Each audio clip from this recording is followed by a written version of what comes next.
And then, yeah. Brian, you all right? Yep. Okay, you've just been uncharacteristically quiet for a while now. Sorry about that. Just making sure you're alive. I am alive. I am conserving my strength. Yeah.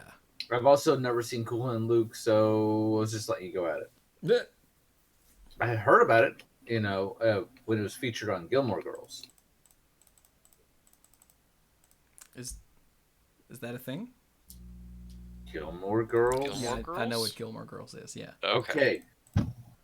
I've heard of never Cool watched and Luke, it, but not Gilmore Girls. I'm aware of it.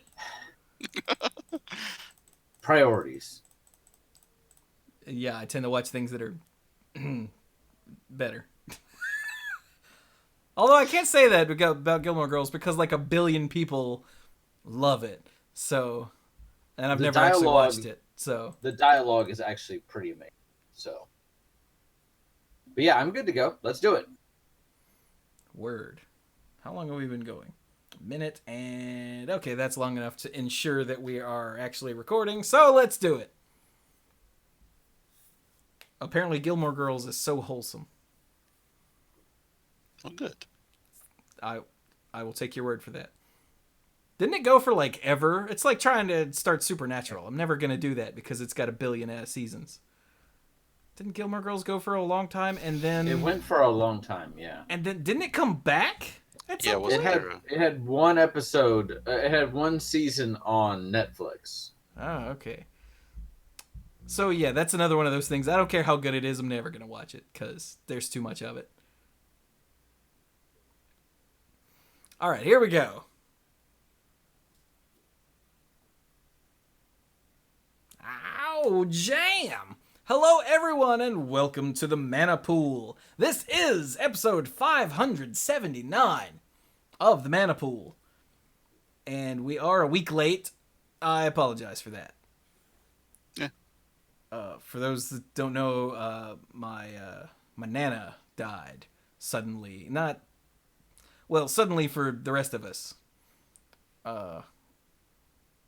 And we had to go do the funeral thing. And then I stayed up in Virginia with Mom for extra time because I didn't want to leave her there by herself. So that's why there wasn't a show last week. And that's why we had like a month off from Monday Night Magic. Whoops. That's okay. We recorded Monday Night Magic this week. We're recording the Mana Pool this week. We're back on track. I'm doing streams again. Everything's good. Okay, everything's not good, but the routine is back on. There we go. We'll put it that way. Yeah. So, yes, I am Chewy. Hi. I'm the lead dork, and I'm here to try desperately to keep things on an even keel, even though I am not myself on an even keel.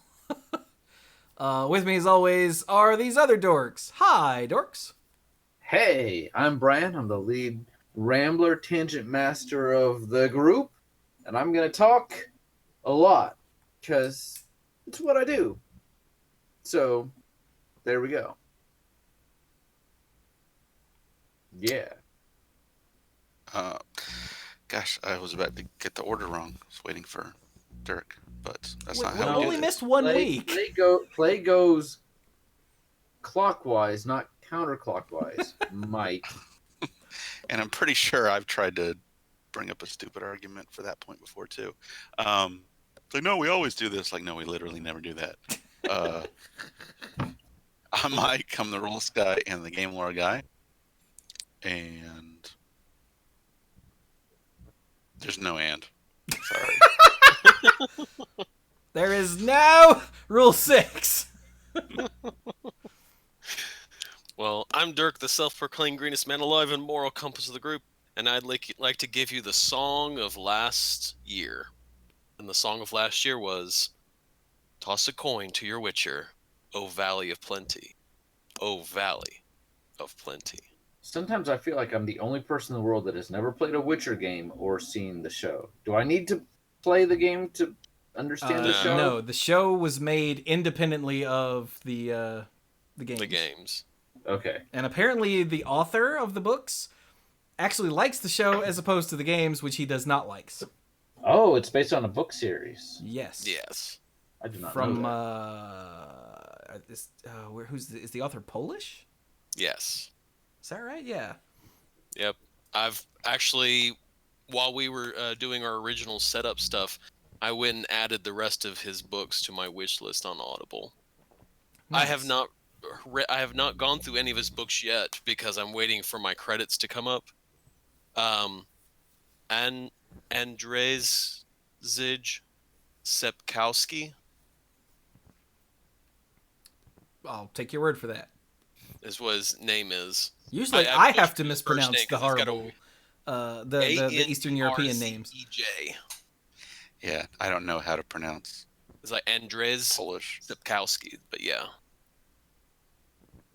Yeah.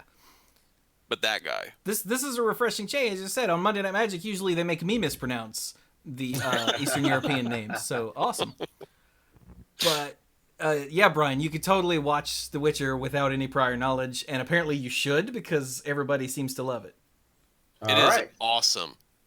One bit of warning, Brian. Yes. Do not watch it with Sam in the room. Well, Yeah. I thought it was for grown-ups, so It is mature rating for a reason. okay. I did the only thing I've seen of The Witcher is a montage of all the times that he drops the F-bomb in like a short video, and it was funny enough to where It now I was want to watch the show. amazing. It is amazing. But anyway, we're not here to talk about The Witcher. We're here to talk about Wolfie Harvell, who just subbed for 15th month. Yay! Woohoo! He says it's dangerous to go alone. Take this, and he subbed. Yay! Thank you. But that is also not what we're here to talk about. We're here to talk about Theros Beyond Death, because since we did the last episode, the entire set has been shown, and in fact, I think it hit Arena today in the early access streamer event, and then tomorrow for everyone else, I think. Oh, cool. I'm pretty sure that's right. It might have been yesterday and today. I get these confused. Time runs together when I'm not podcasting. As a matter of fact, now I think it was yesterday, and then yeah, it was yesterday for the early access streamers, and today for everyone else. I'm pretty sure. Anyway, so that's what we're gonna talk about. There are a lot of pretty cards. There are a lot of pretty cards. There are many cards, and they are pretty. So, where do we start? Oh, we should start with what mythics did we miss? With the god, yeah, because Thassa was not here when we recorded last week. Right. The blue one. The blue, yes, the blue god, and we got another planeswalker and a couple other things. So. Oh wait, no, this one. There we go. Okay, y'all heard that too, right? Yes. Yeah, it was from me. Oh, okay. Dirk is just throwing stuff. Don't mind him.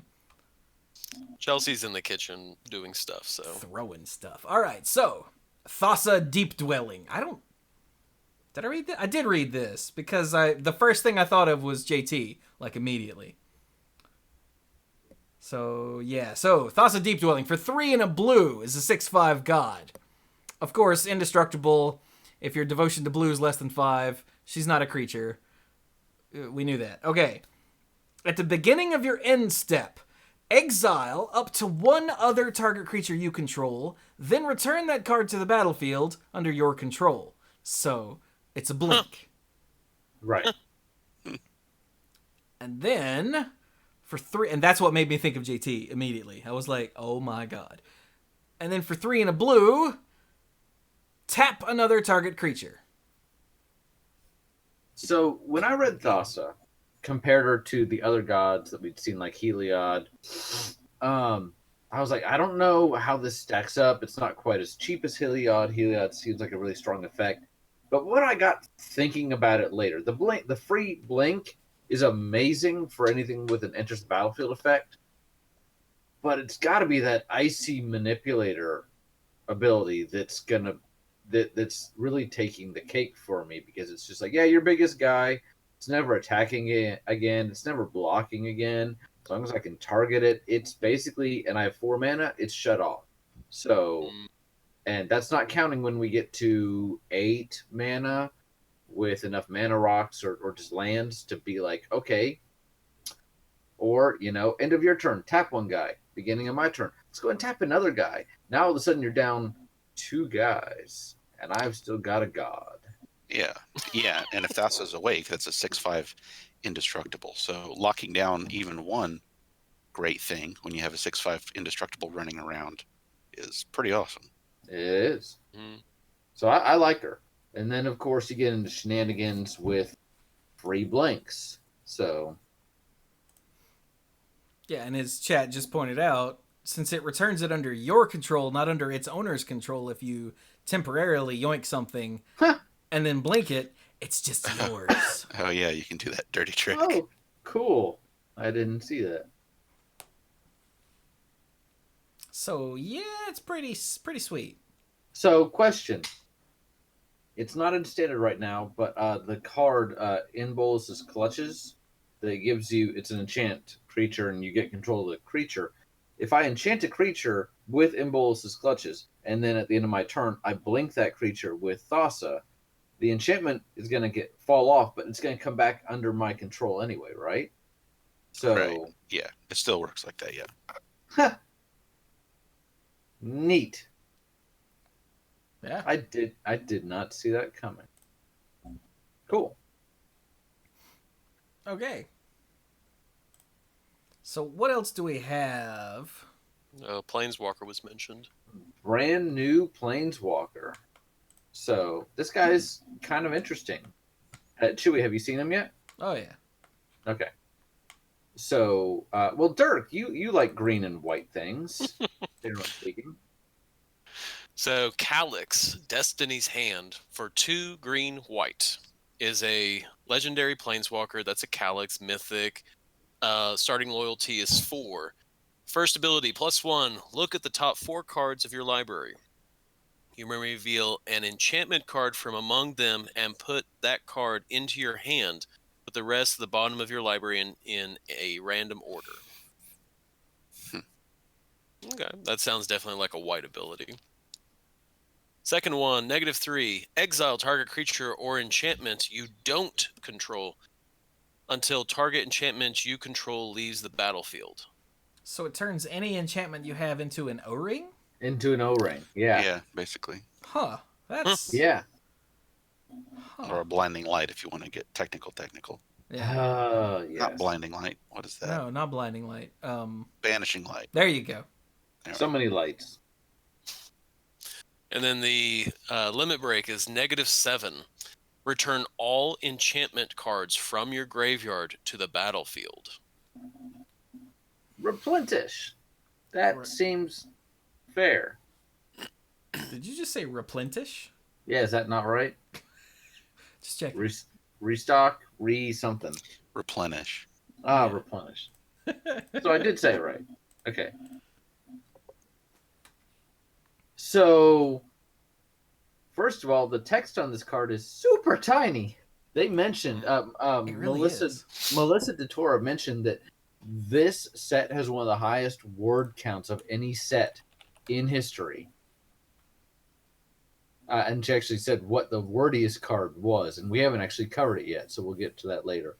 Oh, good. But the lore behind this guy, I mean, the card itself seems pretty interesting. I love the thought of, oh, this thing I've got is now pulling, this enchantment that's hopefully doing something else is now pulling double duty as an O-ring. I'm sorry, I'm just going to call it an O-ring because that's how I know it. But the lore is that essentially this new goddess we have, technically an old goddess, but she's new to us, Clothies, has the ability to create beings to serve as an extension of her will, and she basically gives each one a task or a focus that they are empowered to do. And the entire focus for this guy was find Elspeth, stop her from getting out of the underworld. And so, according to the lore that we have, he continues to run up against her, and Elspeth keeps beating him, but every time she fights him, he's getting better. He's getting stronger. He's learning his task. And at the end of the day, when Elspeth manages to not only escape the underworld, but then planeswalk away. He's just there. He feels like he has no purpose, and then he finds himself actually, because his entire creation, the whole point of him was to follow Elspeth. He finds all of a sudden that he's planeswalking away, and I find that to be a really kind of interesting lore kind of thing. I find it interesting that he has the ability to O-ring gods. Get back in your corner. Yeah. He does. Well, his whole thing is he's supposed to be. I think how they was putting Elspeth back into the weave of destiny or something. So putting things back in their proper place. So it's not your time kind of thing. So cool. So you want to know the wordiest card in the entire set? Absolutely. It is. We were just up there. Thassa's Oracle. So I assume it's in white. No, it's No, in that would be blue blue. because It's in blue. Oh, it's in blue. Okay. Thassa's Oracle for 2 blue is a 1/3 Holy merfolk wizard. When Thassa's Oracle enters the battlefield, look at the top X cards of your library, where X is your devotion to blue. Right? So you got it. Devotion to blue. Look at that many. Put up to 1 of them on top of your library and the rest on the bottom of your library in a random order. Okay, got it. Next. If X is greater than or equal to the number of cards in your library, you win the game. What? Huh. Yeah. And then I think that it also counts the flavor text for the wording. Not the flavor text, the because there's no room for flavor text. The Just reminder reminder text. text, yeah. I wonder how many people are going to try and win with Thassa's Oracle. I think that's an epic enough quest for winning the game. Dude, you could do this at the pre-release. In theory, yeah.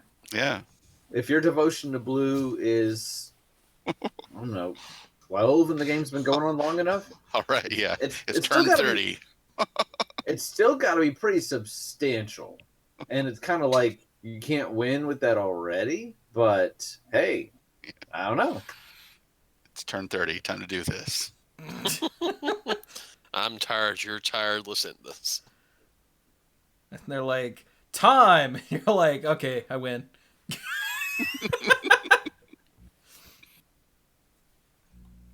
Huh. That's neat. Yeah. Well, we joke about it, but with all the self-mill in this set to fuel the whole escape thing Yeah. and yeah. other stuff. That is a good point. It's totally Although- doable. Yeah. Like, I was I- being I- serious when I said you could do this at the pre-release. Oh, Yeah. absolutely. But I think that there's absolutely no shame in dropping this early for just a quick, hey, look at the top, literally 2 to 4 cards in my library, get the card I need. You know, granted, it doesn't go into your hand. Nobody make that mistake, but set you up for next turn. I don't think there's any problem with just playing this for value. Oh, yeah. So, but I just wanted to mention that because it was a little thing. We have other mythic cards that were not revealed as of our recording last time. I know at least a couple of them are in multicolor. I want to scan through the other colors real quick. I only saw the one in blue, Okay, which one's that? and it looks like not every color even has 2 mythics. No, I don't think it does. Anyway, We're talking about the Saga. yes, the saga, a mythic saga. Kiora bests the sea god. Remember this? Yeah. I remember when Yeah. this happened. Yeah. It's nice to see one that's actually like that we have seen. Yeah, Like, so this play is, out. so apparently this is still an epic legend people tell each other on the plane of Theros. So 5 blue. It's got 3 chapters. Chapter 1. Create an 8/8 blue Kraken creature token with hexproof. That's a pretty serious chapter 1, but that's fair for having to, pay 7 for this. Actually, that's a pretty good deal for 7. Chapter 2. Tap all non-land permanents target opponent controls. They don't untap during their controller's next untap step. Oh, So a kraken shows up, giant wave knocks everybody over. Chapter 3. Gain control of target permanent and opponent controls. Untap it. Oh my god. Okay, so a giant kraken shows up, Mm-hmm. and then a giant wave knocks everybody over, and then the kraken hits them in the face, and while it's hitting them in the face, it steals their best thing. Yes. Or And that's Kiora stealing the Bident. It's Kiora stealing the Biden. Yeah. That's awesome. It happened that she had to peace out at that point, but she got to planeswalk away with the Biden. She came for the Kraken, but she got something potentially better. So. that's what happened in the story? Yeah. And remember that whatever you're gaining control of probably was tapped by Chapter 2. So it's like, I'm going to tap all your stuff, and while it's still tapped, I'm going to go ahead and take the best thing in a turn 2. Meanwhile, I'm hitting you with an 8/8 Kraken with Hexproof.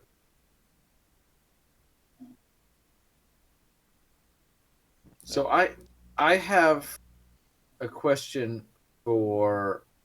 Really, this is for anybody. I feel like I should ask Mike, but really anybody but me. The card directly to the left of this card we're talking about, how do you pronounce that? Ichthyomorphosis. Or Wow, ichthyomorphosis.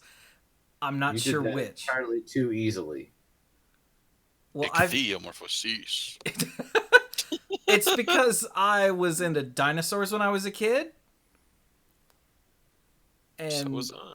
well, there was a dinosaur whose name started with Ichthyo, and so I just learned how to say it. But now I can't remember what it is. So There's Ornithomimus, Ichthyosaurus. Was it just Ichthyosaurus? I can't There was remember. an Ichthyosaurus, yeah. But is it So- morphosis or morphosis? I think that depends on... Morphosis. I would say morphosis. Okay. Morphosis, because you're transforming. So ichthyomorphosis. Well, Ich- we know what it means. You just ask about where the stress goes on the syllable. I don't know. For 2 and a blue, it's a common enchantment aura. Why am I talking about a common enchantment aura? Because it's amazing. Enchanted creature loses all abilities and is a blue fish with base power and toughness 0/1. Pish! And Tysis's military career was a flop. Ah! And the art Womp is womp! the art is just great. It's just like, I'm a fish now. It really goes to convey the hopelessness of the situation. Yeah, and the confusion. Yeah. So, I know we're talking about mythics, but I really also had no idea how to pronounce that. So, Is the other one that's not? Is it Nyxborn Ancient? Nyx Bloom Ancient. Did we talk about that one? I don't know. What color is that in? Green. Oh, of course. It's a bloom. Next. Pretty sweet. we saw the one in red. There are too That many was things that start off. with NY. Here we go. No, we didn't talk about this. Well, the Nyx Bloom Ancient looks like it's going to be something terrifying. So for 4 and 3 green, so that requires a lot of devotion. It's a 5/5 enchantment creature mythic that has trample. If you tap a permanent 4 mana, it produces not 1, not 2, but 3 times as much of that mana instead. Jesus. Ooh. That would be a good reason why it is so expensive. And it's an elemental too, in case that matters to anyone. Oh yeah, I missed on that one. Nykthos says, hey. Yeah, so does the new Lotus. Yes. The new Lotus, with this and this alone on the battlefield, with no other devotion to green, produces, what, 9 mana? 9 mana. And that's with nothing else. Ugh. Sick. Look, that made me hiccup. For darn good reason. All right. Have So, we seen... Who is this artist? I can't make it. Philippe Berberin? That's what it looks like. Do we... Doesn't sound familiar. It doesn't. I could go search Gatherer real quick. I But guess. this art style looks like something I've seen, because it's really busy. Mhm. which Mhm. made it stand out to me for some reason, but I'm not sure if there's a reason for that or not.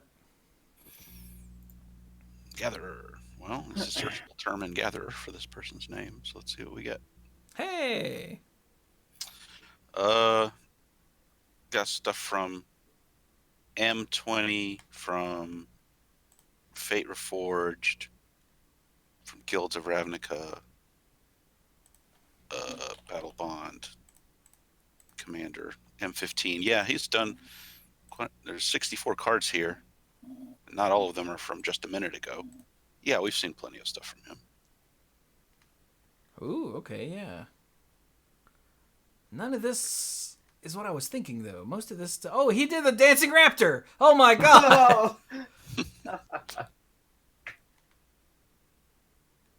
It must just be the way he draws the Nyxborn stuff, then, because... I guess Leafkin Druid has this sort of... And the redo, the new art for Jugan the Rising Star. Mm-hmm. But... Scuttling Doom Engine, you can see it there. Oh, I'm not there yet. Scuttling... Yeah, a little bit. Huh. Yeah, none of this is jumping out at me the way that the Nyxborn, whatever, Nyx Bloom does. So, never mind, it's just me. Oh, this guy did the Nullhide Ferox, too. Whoa! We got 2 more The mystics.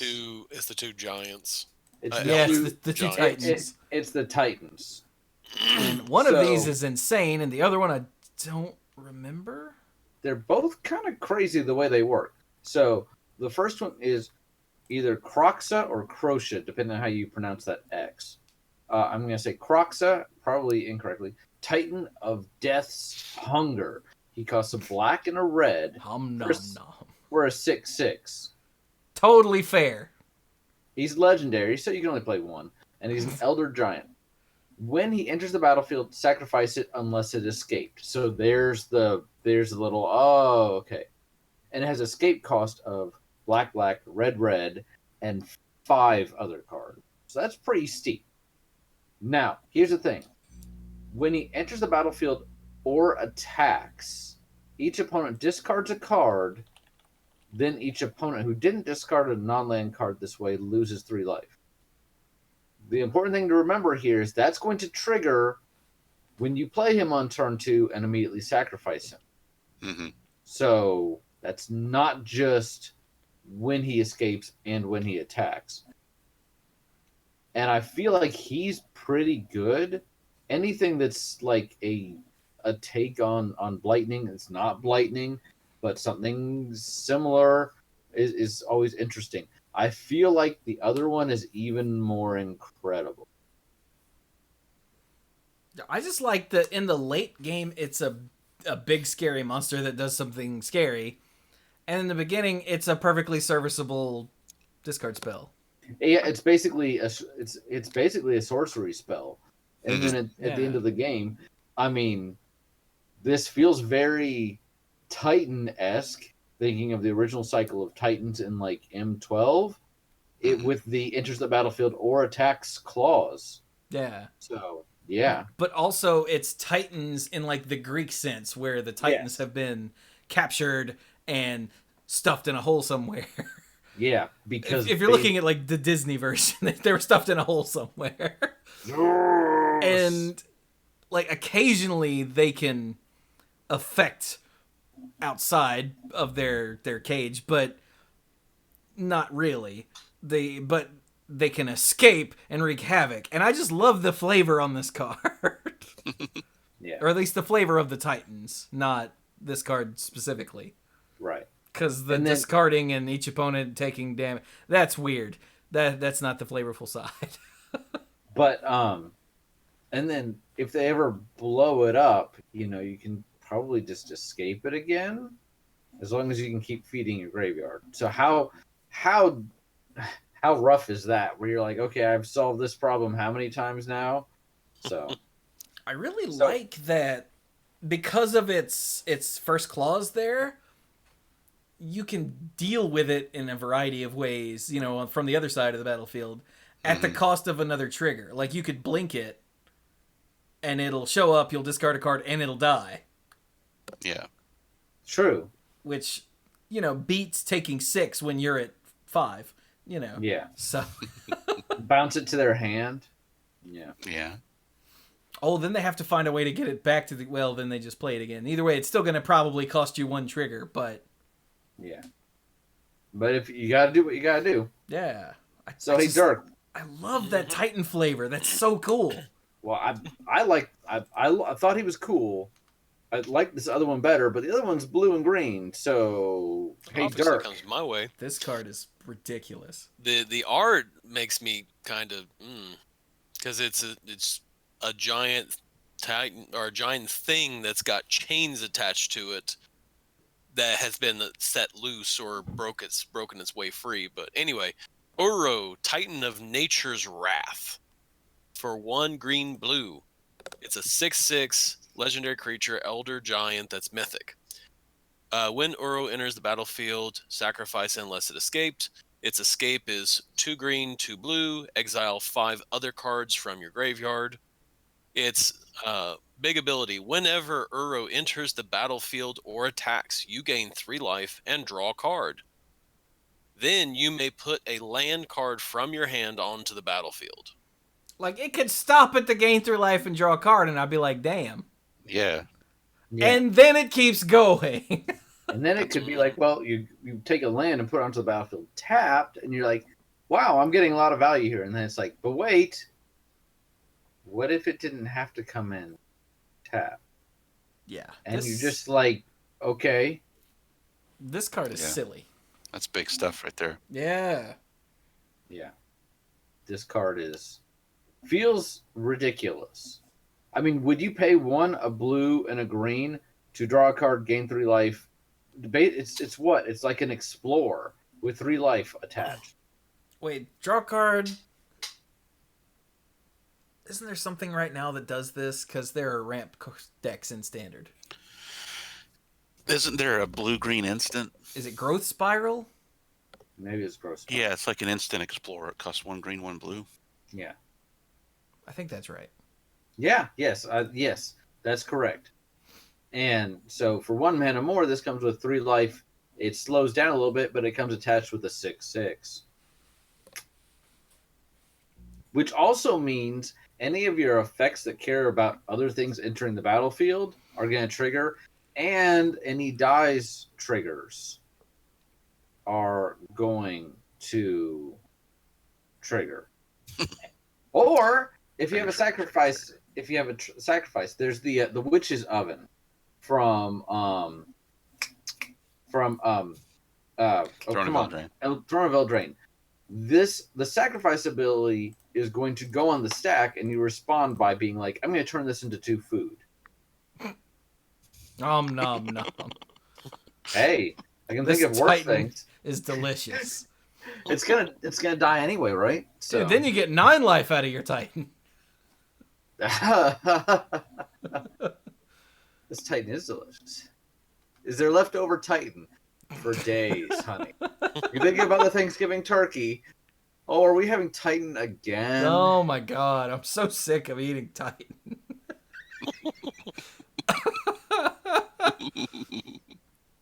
Huh. Right.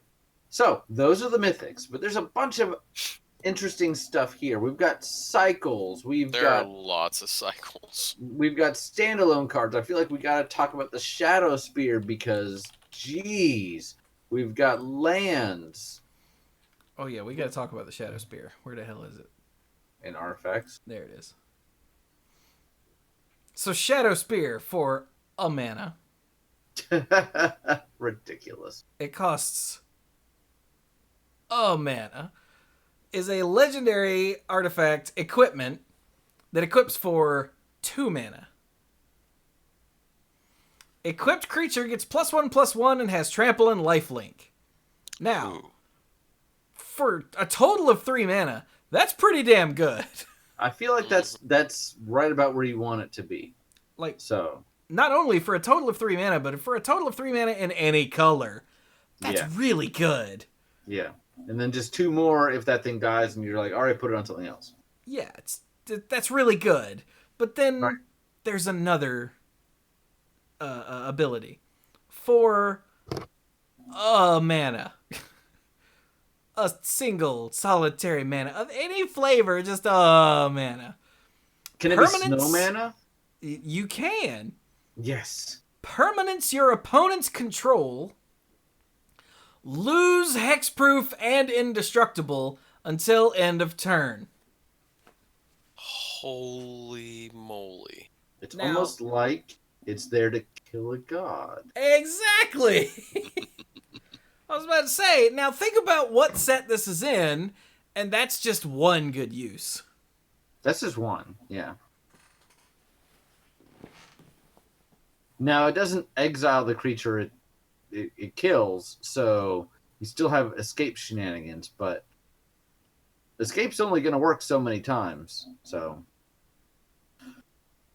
supposedly, according to the lore, Elspeth is in the underworld. That's where we left her. And how this comes about is that she dreams of Heliod killing her over and over again, because that's the last traumatic thing to happen to her.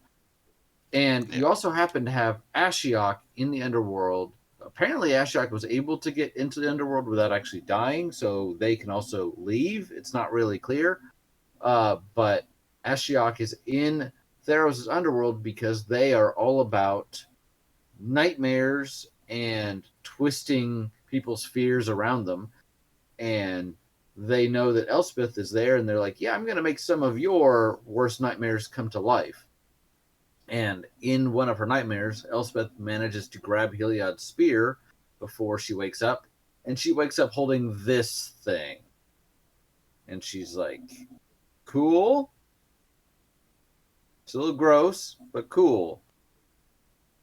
Meanwhile, Ashiok from Elspeth learned about the existence of the Phyrexians. And she's like, oh, nightmares made reality. I'm going to go check that out. And she left. And that's where Ashiok's involvement in the story apparently ends. I'm thinking Ashiok plus Phyrexians. Oh, that's going to hurt. But that's not here nor there. That's down the line. So, bottom line, new spear. And this card is crazy. I mean, for so little mana, that lifelink is going to matter a lot. Mm-hmm. They've been really into the, hey, here's a virtuous character like Elspeth or Gideon. Let's give them a weapon of ultimate evil and destruction. Shadow Spear and Black Blade. Yep. Yeah. Except Gideon got his before he died. Yes. Elspeth's She getting got hers after she died. I like it. Yeah. I do too. Yeah, Elspeth even goes around telling people that she has the real spear and Heliod's spear is fake. Yeah. And because of the way things work on Theros, enough people start to believe it that it becomes true. Oh my Yeah. god, that's right. Yeah. Yeah. And I think that's genius because that's what the Leonin Planeswalker, come on. A Johnny? Johnny. Ajani was going around telling everybody, was like, hey, don't believe in the gods. They're not actually, benevolent. So, Oh yeah, he was going around telling people about how much of a great hero Elspeth was and how the gods were jerks. right. So at the end of the story, spoiler alert, but all the cards are here now, and we have story spotlight cards. Apparently, Elspeth manages to get out of the underworld only to face Heliod, and actually because everyone believes that she has the real spear, she's able to beat him. He's not destroyed, but he's beaten. And we actually see that on... Heliod's punishment. Thank you. I'm looking for that, and that starts with an H, doesn't it? What color is that? White. White. Yeah. Of course it is. I was also It's, looking... he has the appearance of Atlas. Yeah. Mm-hmm. So what's it do? For 1 1 and a white. It's an uncommon enchantment aura, enchant creature. Heliod's Punishment enters the battlefield with 4 task counters on it. Enchanted creature can't attack or block. It loses all abilities and has tap. Remove a task counter from Heliod's Punishment. Then, if it has no task counters on it, destroy Heliod's Punishment. Huh. That's pretty neat. I like it. It's kind of an interesting take on pacifism. It's very flavorful, and yeah, apparently she bests Heliod, and Heliod is forced to submit to her and to Erebos, and Erebos hates Heliod, and he's like, you know what? Hold this thing up forever. But so Elspeth ends up getting out and planeswalking away. Nowhere in the story that we have seen does it say that dead people are not still coming back to life by the truckload. And now the Titans are out, and Heliod's, as much as a jerk as he is, he's stuck in the underworld. I wonder if this isn't, things aren't really bad on Theros now, but we'll have to see. So Elsa's back, yay! Everything else is collateral damage. Maybe. We'll see. And one last thing about Heliod's Punishment. Proliferate? Yeah, okay, I'm good. Feels very Sisyphus, doesn't it? It's like, I'm almost done. No, you're not. No, you're not. I just thought of something else you can do. He's like, okay, I washed the windows. Good. Now I'll go pick up my dry cleaning. Damn it. Never gonna live this down, am I? Nope. No. There is a common cycle called the Omens, and there is a rare cycle, the Interventions, both tied in. They're monocolored. They tie into a particular god. Which one do you want to tackle first, or should we do Neither. Neither. What are we going to talk about, Chewy? We are going to talk about Haktos the Unscarred in gold. Okay. Oh, yeah. Mike. I scrolled back down to it. I was getting ready to talk about Omens. Oh, this No, guy. no Omens. Yeah. A common cycle. Who cares? I like What the cycle. Omens rule? Anyway, Haktos the Unscarred. Red, red, white, white. A 6/1 legendary human warrior. Haktos the Unscarred attacks each combat if able. As Haktos enters the battlefield, choose 2, 3, or 4 at random. Haktos has protection from each converted mana cost other than the chosen number. This, for those of you in the cheap seats, is Achilles. Yup. Except you don't know what his weakness is. Everyone's heard of that whole heel problem that Achilles had. Mm-hmm. With Haktos, you don't know until he shows up. I think this is crazy. I don't think it's like a good card, but the flavor on this you could drown in. It's pretty awesome. The flavor is pretty awesome. And sometimes you will get that golden moment when you play it. You get lucky on the number, and your opponent is like, wait, I don't think I have anything that could actually kill this in my deck. Yeah. Crap. Now, when it says at least it's chosen at random, so yeah, when it says each converted mana cost, it doesn't mean other than 2, 3, or 4. It means all of them except the one you picked. yep. Yeah. So 0 all the way up to a billion or whatever freaking what's his name's converted mana cost is. The brain in the jar. Gleemax, I think Gleemax is 1 million, maybe. Okay. I'm not sure. So he will always have protection from 0, 1, and then 5 and plus. So Yes. Emrakul's like, I'm scary, and he's like, I don't care. Just like, no, you're not. And then Emrakul's like, I have Annihilator, and he's like, well, that sucks. So Annihilator's stupid. Annihilator Oh, is stupid. But so yeah, he's a warrior that can only die to a certain weakness, and he has to attack each turn. And he put no points in defense because he's invulnerable. Yeah. Why would you need any? Exactly. So he put all his points for his 4 mana into his attack, which is 6. So, and sometimes you're gonna roll like a 3, and your opponent's got 3 3-drops on the board, and you go, well, Yeah. I feel like for limited, it's actually not that great because it's got a really strict mana cost with the 2 red, 2 white, and 2, 3, and 4. What kind of limited deck are you playing that you don't have answers in 2, 3, or 4? Like, I realize it's only going to be one of those, but now if you want to talk about flavor and you know Greek mythology, have you seen the Bronze Hide Lion? Yes. Dark, have you seen it? It's gold. Dirk, are you muted or did you walk away? All right, let's assume Dirk walked away. Okay, so the Bronze Hide Lion for a green and a white is a cat. It's rare. It's not legendary. It has no job because it's a cat. And it's a 3/3.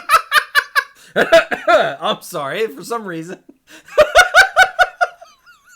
I mean, I realize cats sometimes have jobs, but No cat that I have ever met in person had a job other than being a jerk. So a Johnny has a job, but stray cat doesn't have a job. So anyway, He's a cat person. There's a difference. So this is an unemployed cat. It is a 3/3 for 2 mana, so that's already pretty good.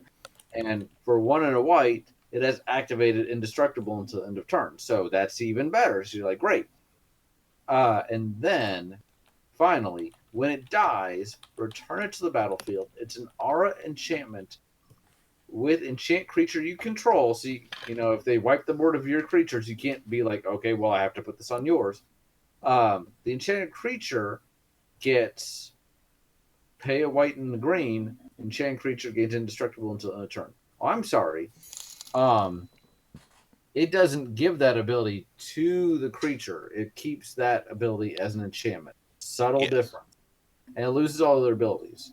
So basically, it's which lion was that? The Nemean lion. The Nemean lion. Or Nemean, excuse me, yeah. Nemean. Hercules kills it and then wears it. And that's what's happening here. But I love the flavor on it. But honestly, having a 3/3 with activated indestructible just feels awesome by itself. So, yeah. Didn't we already have a green and white 3/3 lion for 2 with some sort of ability? It had monstrous. Monstrous right? one. Right. Yeah.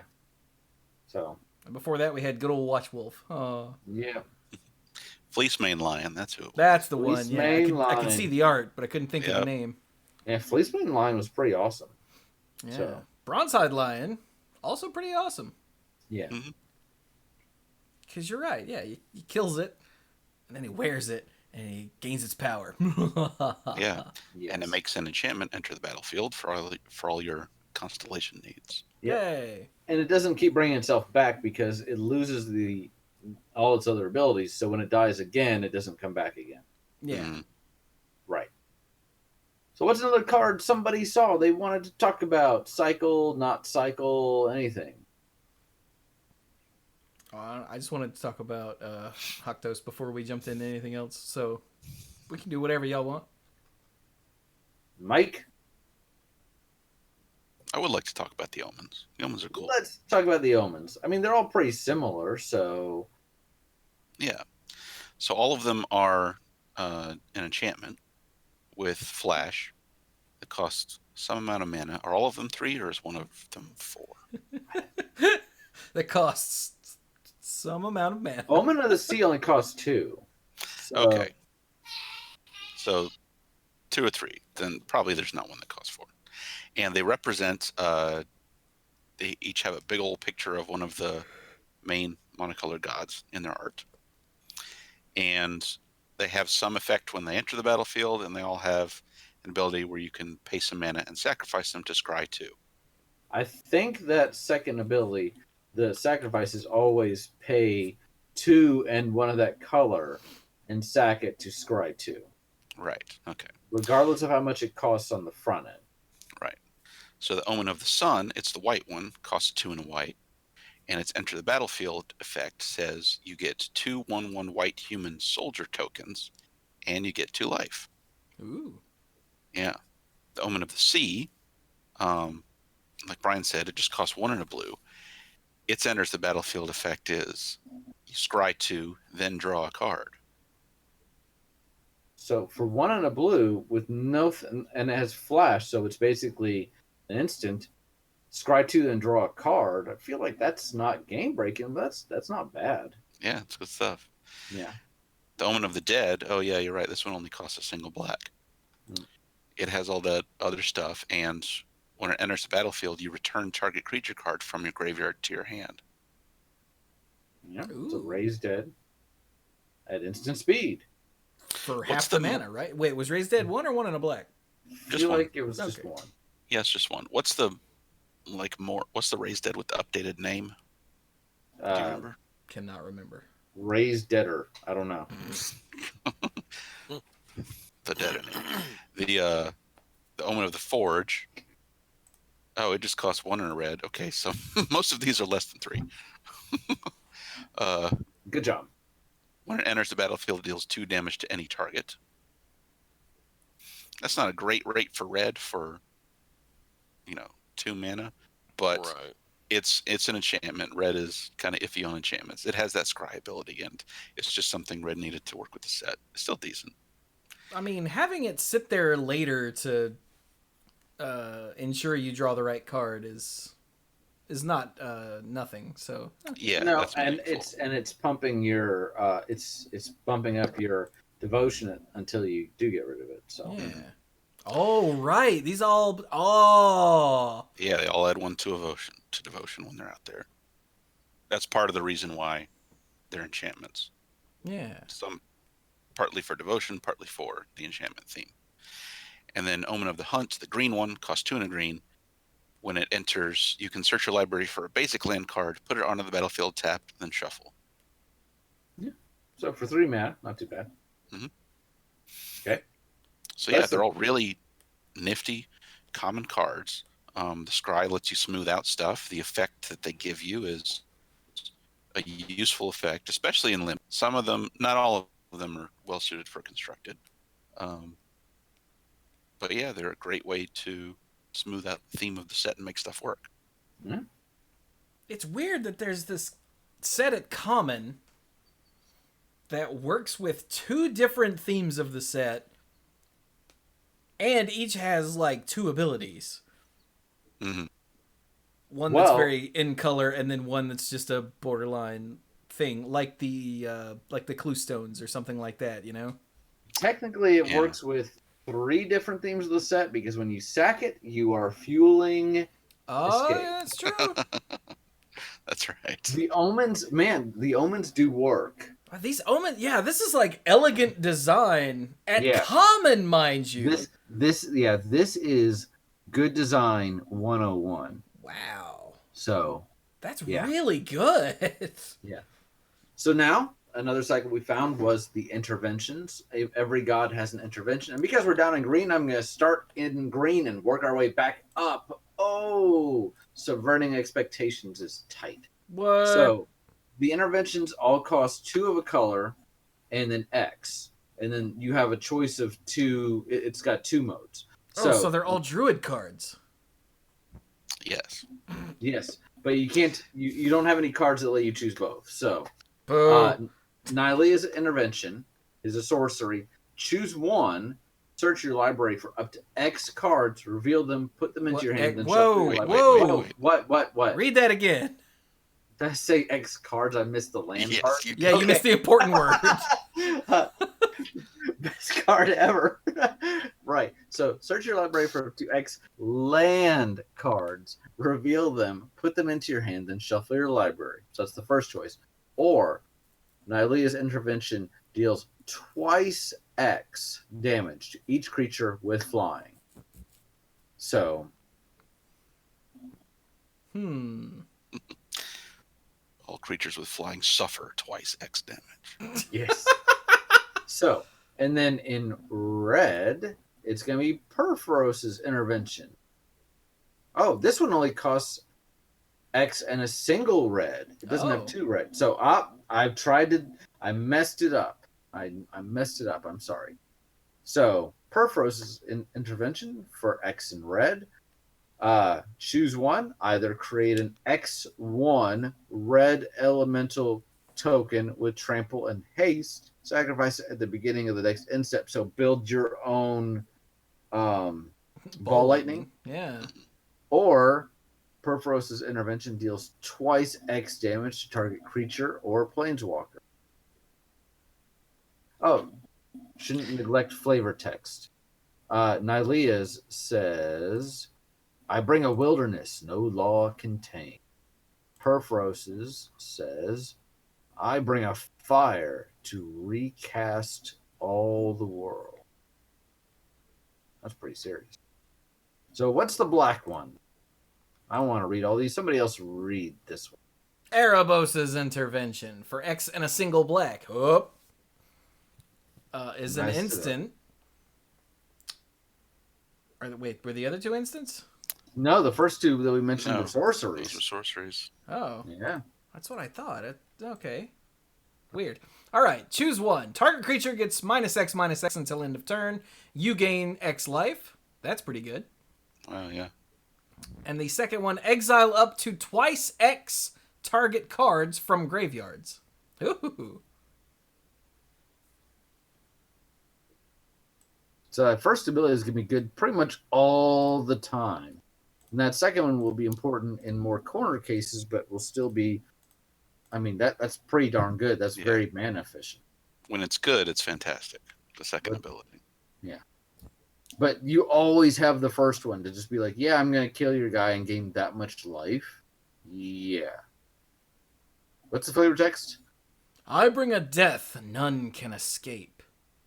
Except for everyone that's escaping. Idiot. I mean, what? Well, no, that's what the second mode is for. Okay. That first ability can kill gods. Yep. If they're creatures, if they're turned on. Let's just You know what I meant. All right, the blue one. Thassa's intervention. Yes, Thassa's intervention is also an instant. X blue. Yes. This one has 2 blue. Haha. Yeah. Look at the top X cards of your library. Put up to 2 of them into your hand and the rest on the bottom of your library in a random order. Okay. That's kind of like a build your own dig through time, except you can't cast it, except it actually gets more expensive instead of less. The other mode, counter target spell unless its controller pays twice X. Ooh. Hey. Cap just resubbed for 31 months and said, remember that time Brian said turned on? And I missed earlier, Al subbed for 29 months. Thank you both. I do remember that time Brian said turned on.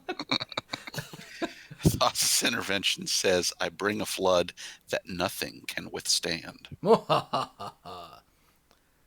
Just don't steal my spear, because someone already stole my Biden.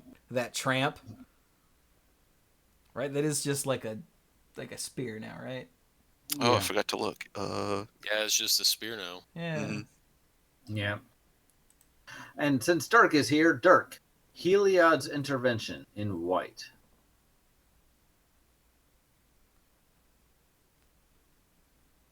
There it is. No, it's all right. Okay, got it. X and 2 white. It's an instant. That's rare. Choose one. Destroy X target artifacts and or enchantments. Ooh. Or target player gains twice X life. Huh. Gaining big life at instant speed is actually pretty powerful. I mean, especially when we're talking about huge numbers, when they're like, and I kill your guy and tap your guys and I swing and I win, and you're like, well, actually, Oh God. I And then just- We've all been after, in that spot. and then after Chewie flips the table, and everyone picks the cards back up. Yeah. You know, let's after say, you- Like after you've been able to slow your opponent down, and they just have to be like, draw to find go. End of turn, Heliod's Intervention, X is 5. It's like the game almost started over. Yeah. But let's not forget destroying X target artifacts and or enchantments. If X is even literally 2, you're already getting advantage out of this card. If it's 3 with the number of enchantments in this set, Yeah. Yeah. is there a wrath effect in this set? There is. And it Where costs is it? 4. Yeah. Okay. What's it called? I can't remember. It's called, starts with S, doesn't it? Yeah, Shatter the Sky. Okay. That's a hell of a name. Yeah. It lets you know something's going on, something big. Yeah, All so right. 2 white. It's a rare sorcery. Each player who controls a creature with power 4 or greater draws a card. Then destroy all creatures. Oh, see, it's not a wrath. It's a card draw spell Yeah. with a wrath attached. Yeah. Sorry, I burned down your giant. Here's some gold. I had to burn down my giant too. I don't want to hear your crap. It's hard out here for everybody. But yeah, 4 mana wrath is a thing that they, especially with like no sort of drawback, which I guess technically your opponent might draw a card is a drawback, but like it's still just a 4 mana wrath. Yeah, Yeah. you're blowing up the world. Yeah, drawback so- isn't the word I was looking for. I was looking for like a conditional, like it's an Conditional unconditional. wrath, It's yeah. just destroy everything for 4 mana, which is the thing they said they were trying to get away from. But Yeah. it's but been a while since they said that. Yeah, but the effect there, it's a nice little balancing factor. It also helps to, lessen the blow from using a 4 mana card to kill a, 6 mana card. Or multiple 6 mana cards. Yeah. Yeah. Cool. Now remember, this isn't draw a card for each creature with power 4 and greater. It's just, do you control a big creature? Yes or no? If yes, draw a card. Right. So that's one of those important things that you might miss at the pre-release, or someone will miss at the pre-release. Yeah. Like, and I'll draw 3 cards. Like, no, you won't. Put those back. And now, boom. Oh, speaking of stuff to be careful about, I meant to mention something for Erebos' Intervention. So this, like that second mode, where you exile cards from a graveyard at instant speed. And there are other cards in this set that can do that at instant speed. Remember, if someone has already announced that they're casting a spell with escape, you can't interrupt them and say nope, exile it, because it's too late at that point. Part of paying the cost. So Yeah, it's part of the whole casting process. They announce a spell, they move it to the stack, they pay the cost, which includes exiling other stuff from their graveyard, and then you get a chance to respond if you want to. And of course, then the flip side of that is, I am escaping a creature. I'm exiling 4 cards, and then you say, "Well, no. Now that spell's countered. I don't get to be like, oh, well, I don't exile these cards then, because I've already paid that cost." So Correct. Right. If someone countered it with memory drain or whatever, you wouldn't get the cards back in your grave. Right. Yes. And we know this is obvious to all of you who know how things work, but we're using them to illustrate that the exiling is part of the cost, not part of the effect. exactly. For For escape. escape, yes. Yeah. Right. Right. So, last time we spoke, we had only seen one of the demigods, and that was Daxos. But every color has one. So that's another cycle. But you know what? Even though I love me some cycles, we haven't covered all of the sagas. And I love sagas, and so sagas. Okay. For example, Elspeth Conquers Death, a.k.a. here's the story for this set. So, for 3 and 2 white, it is a rare saga, since we've seen them from uncommon on up. Chapter 1. I said 3 and 2 white. I said that, right? Yeah. Chapter 1. Exile target permanent an opponent controls with converted mana cost 3 or greater. This is not an O-ring effect. It's not until this leaves the battlefield. It's forever. So, haha. Number 2. Chapter 2. Page 2. Whatever. Non-creature spells your opponent's cast cost 2 more mana to cast until your next turn. So, a little bit of a timeout there. But what if it costs 2 more? Only for a little while, though. Chapter 3. Return target creature or planeswalker card from your graveyard to the battlefield. Put a +1/+1 counter or loyalty counter on it. Now, funny enough, you get to choose. So if you want the creature to have a loyalty counter, hey, you go right ahead. But probably going to make the right choice. Now, if you're getting back a Gideon, giving it a +1/+1 counter is That you might the worst idea. No. It could be a fantastic idea. Yeah. So yeah.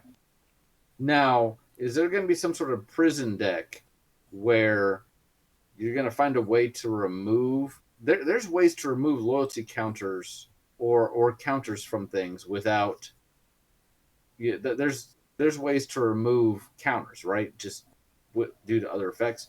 My point is, what if you can keep triggering Chapter 2 over and over and over again? That sounds like a really obnoxious way to just play a card that already does that. Probably. I'm sure there's a card that does that, but that's a yeah. Anyway, Isn't one of the oh god, what's her name? Thalia. That's her name. Yeah, Thank you. I think she makes them cost 1 more. Well, yeah. But anyway, so Elspeth conquers death. Yeah, she does. Yeah, she does. That's pretty cool. Yep. There are other sagas we didn't cover, but if there's something somebody else sees they want to talk about, hey, what do you got? I just happened to scroll down to Tyrannica. I don't know which. A Crowan veteran, and I have not seen this card. Okay. But what's it do? I don't know, but she's legendary. So for 1 white, he, I can't tell. She. Okay. A at the end of the name, not always, but it would lend itself to a feminine. Yeah. Huh. I just can't tell from the art, which maybe that's the point. But Good for them. For 1 white, how do you say this, by the way? Vigilance. No, the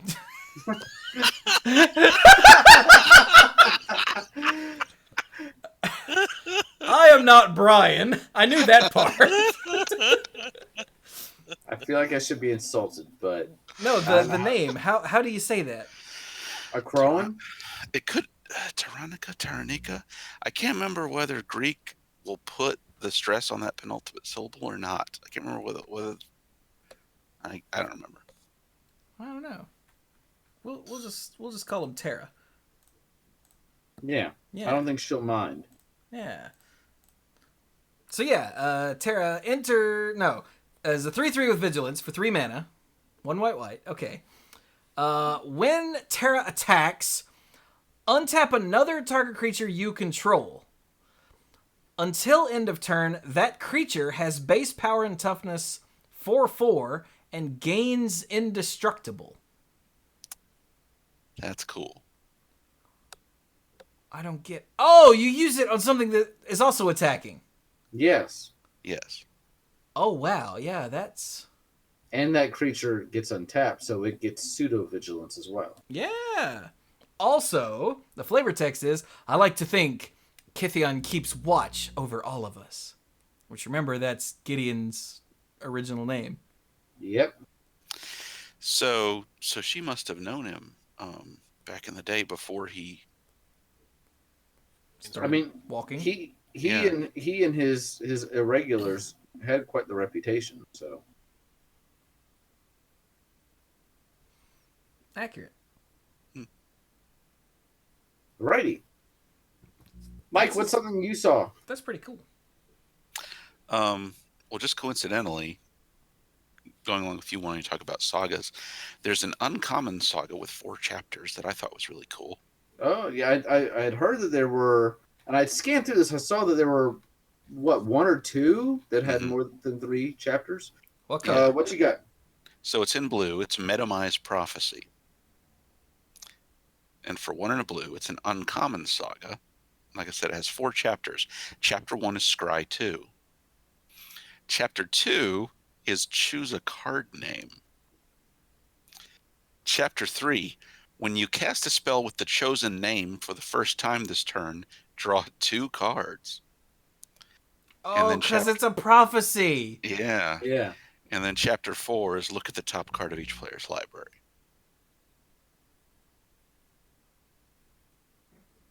So each individual chapter doesn't do a whole lot on its own.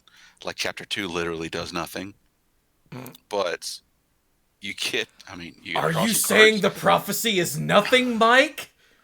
Not till it happens. That we have lived our lives by for this entire turn.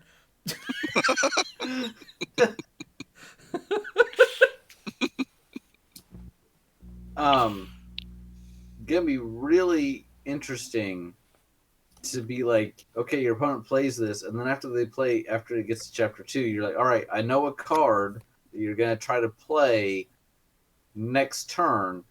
Is there a way that I can make it so that you can't do that, or that you really don't want to do that? Yeah, you would really rather do something else. Yeah, keep you from drawing 2 cards. So, you can also do it to play Okay, if you really want to metagame this, you can name a card that would make your opponent play differently, even though you're not gonna cast it. Yes. Like, you play Metamized Prophecy and you say, Shatter the Skies, and they look at the 2 creatures they were gonna play next turn and they go, piss. I'm not saying you should do that. Drawing 2 cards is probably better than playing mind games. Well, you know how much I love mind games. But that's really freaking funny. Because that's like dropping a Doomsayer in Hearthstone. Your opponent goes, well, damn it. Guess I'm just going to take the turn off. So you play... So you name, like, Shatter the Skies, and then look at your opponents that go, and they're like, oh. Now, you can name a land card, but you never cast it. So the second part only says choose a card name. It doesn't say non-land. So just be careful. You can name like planes, and the next turn when you play your planes, you do not draw 2 cards, or even 1. So, cool. Another saga. We got an uncommon one in black. I don't think we had seen this one before. It's Elspeth's Nightmare. And the art is really creepy. Yeah, I thought you were going to segue to it earlier when we were talking about something else. Oh, nope, that would have been natural, but I wasn't thinking about it. Is that a negator? Yes. It is. Oh my god. Well, why don't you read this card since you're looking at it? I don't want to. 2 in a black for an uncommon saga. Chapter 1. Destroy target creature an opponent controls with power 2 or less. SWAT. Yeah. Chapter 2. Target opponent reveals their hand. You choose a non-creature, non-land card from it. That player discards that card. Duress. Yep. And then Chapter 3. Exile target opponent's graveyard. There's a lot of cards that do that. Yep. But the fact that it feels a bit like the Phyrexian saga in Dominaria, where it's like blow up a lot of stuff and then exile graveyards. So make sure stuff isn't coming back. Yeah. I'm sorry, I'm listening to all this, but I'm having a hard time not staring at the art for Eat to Extinction, because I read that card after it went up on the site. And I was like, wow. But the art really draws you in. Yeah, and swallows you. Yes. Oh, Stark just said of Elspeth's Nightmare, it's black, the card. Yeah, Yeah. these are the things that Black does well. He's not All wrong. together now. So what does Eat to Extinction do other than Oh, sure. make you feel uncomfortable? For 3 and a black, it's an instant, it's rare.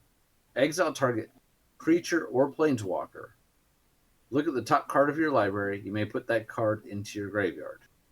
So this is the hero's downfall of the set. You know, the take care of a creature or planeswalker, with a little bit of like, hey, do I want to mill myself or not?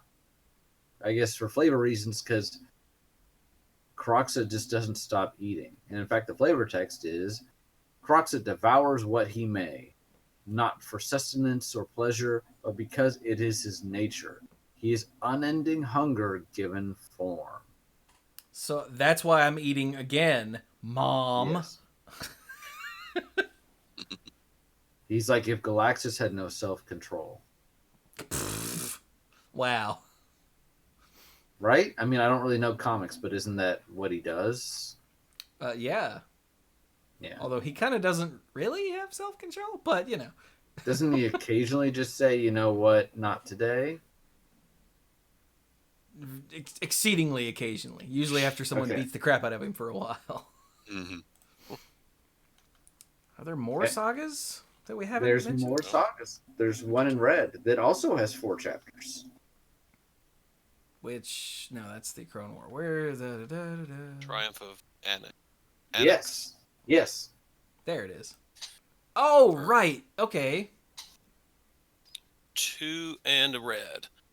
The to make it simple, the first, second, and third chapter all say the same thing. Until end of turn, target creature gains trample and gains +X+O, where X is the number of lore counters on the Triumph of Annex. That's... Huh, that's neat. Yeah. And then the fourth chapter is target creature you control fights up to 1 target creature you don't control. Huh.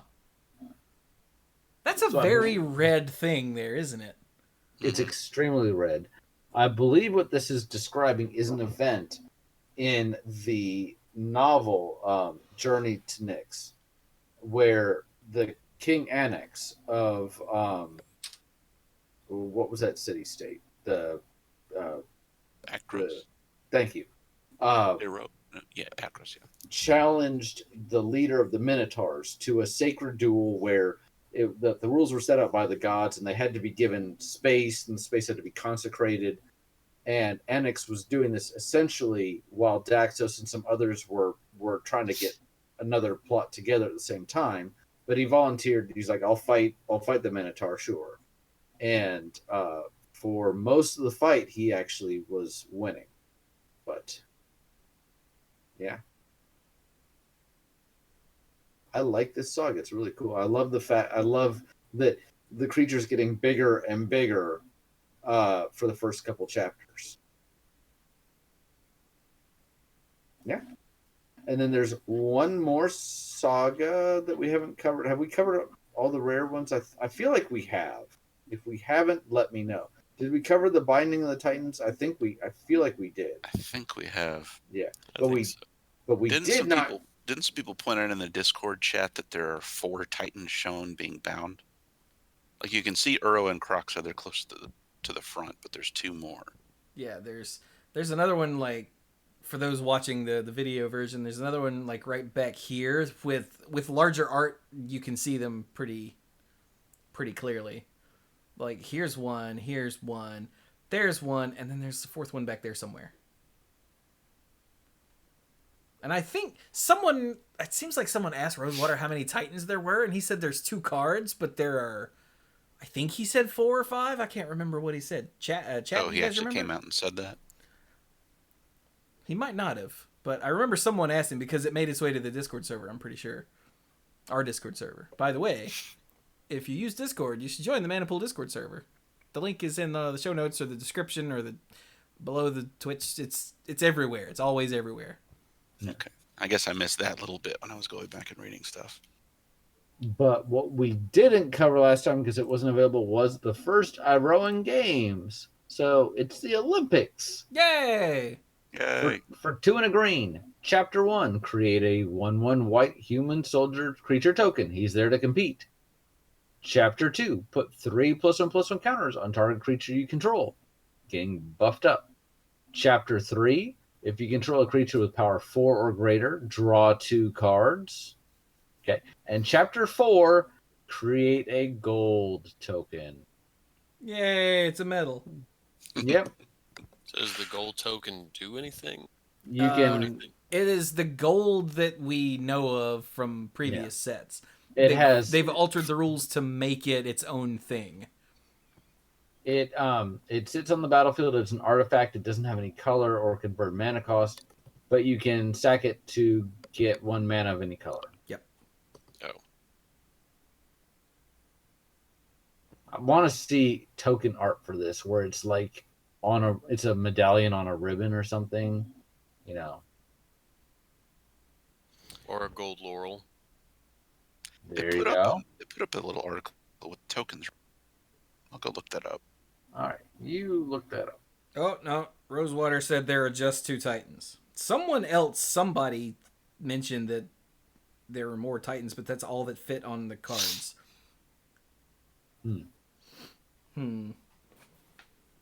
That might have been a Twitter response from somebody, maybe? I can't remember.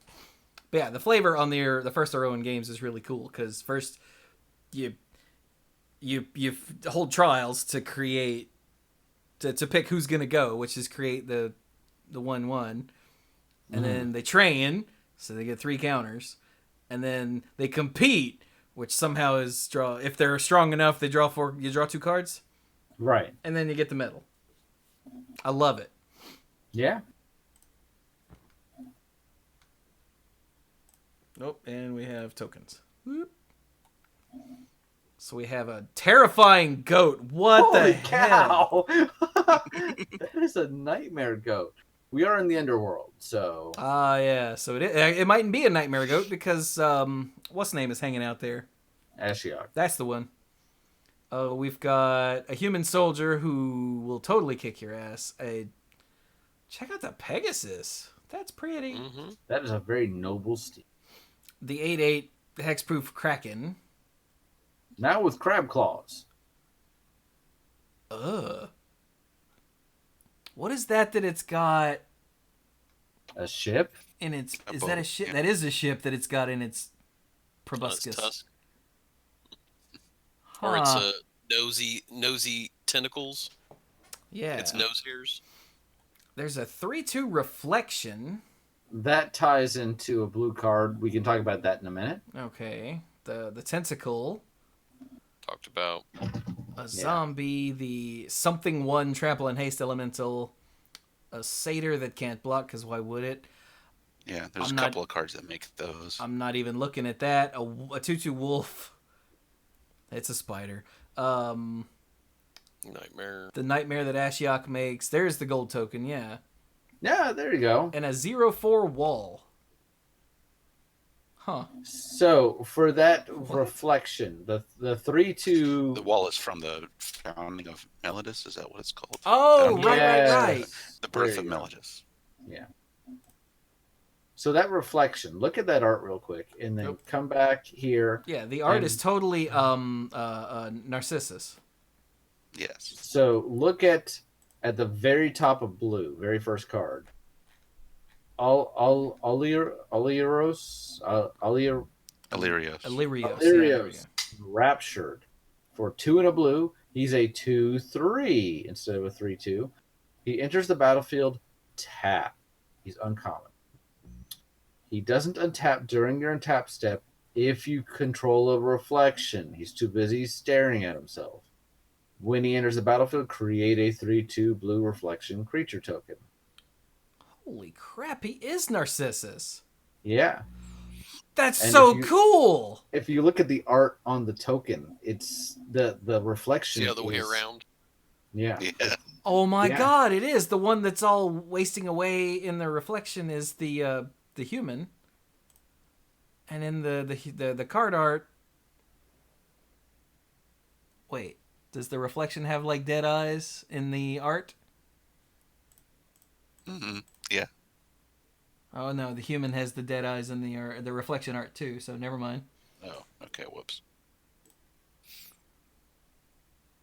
That's so cool though. And so for 3 mana, you get 5/5 worth of stats, but you can only use a 3/2 at first. So for 3 mana, you get a 3/2 that you can use right now, and then when that's dealt with, you get a 2/3 that you can still do stuff with. Mm-hmm. Yeah. Good lord, the flavor in this set is killing me. Yeah. You can have Thassa sit there and just give him multiple pools to look at. The reflection dies, and she's like, "Nope." Makes a puddle next to him, and he's like, "Whoa." Or just keep piling up more reflections. Just keep bringing another bucket over, set down in front of his face.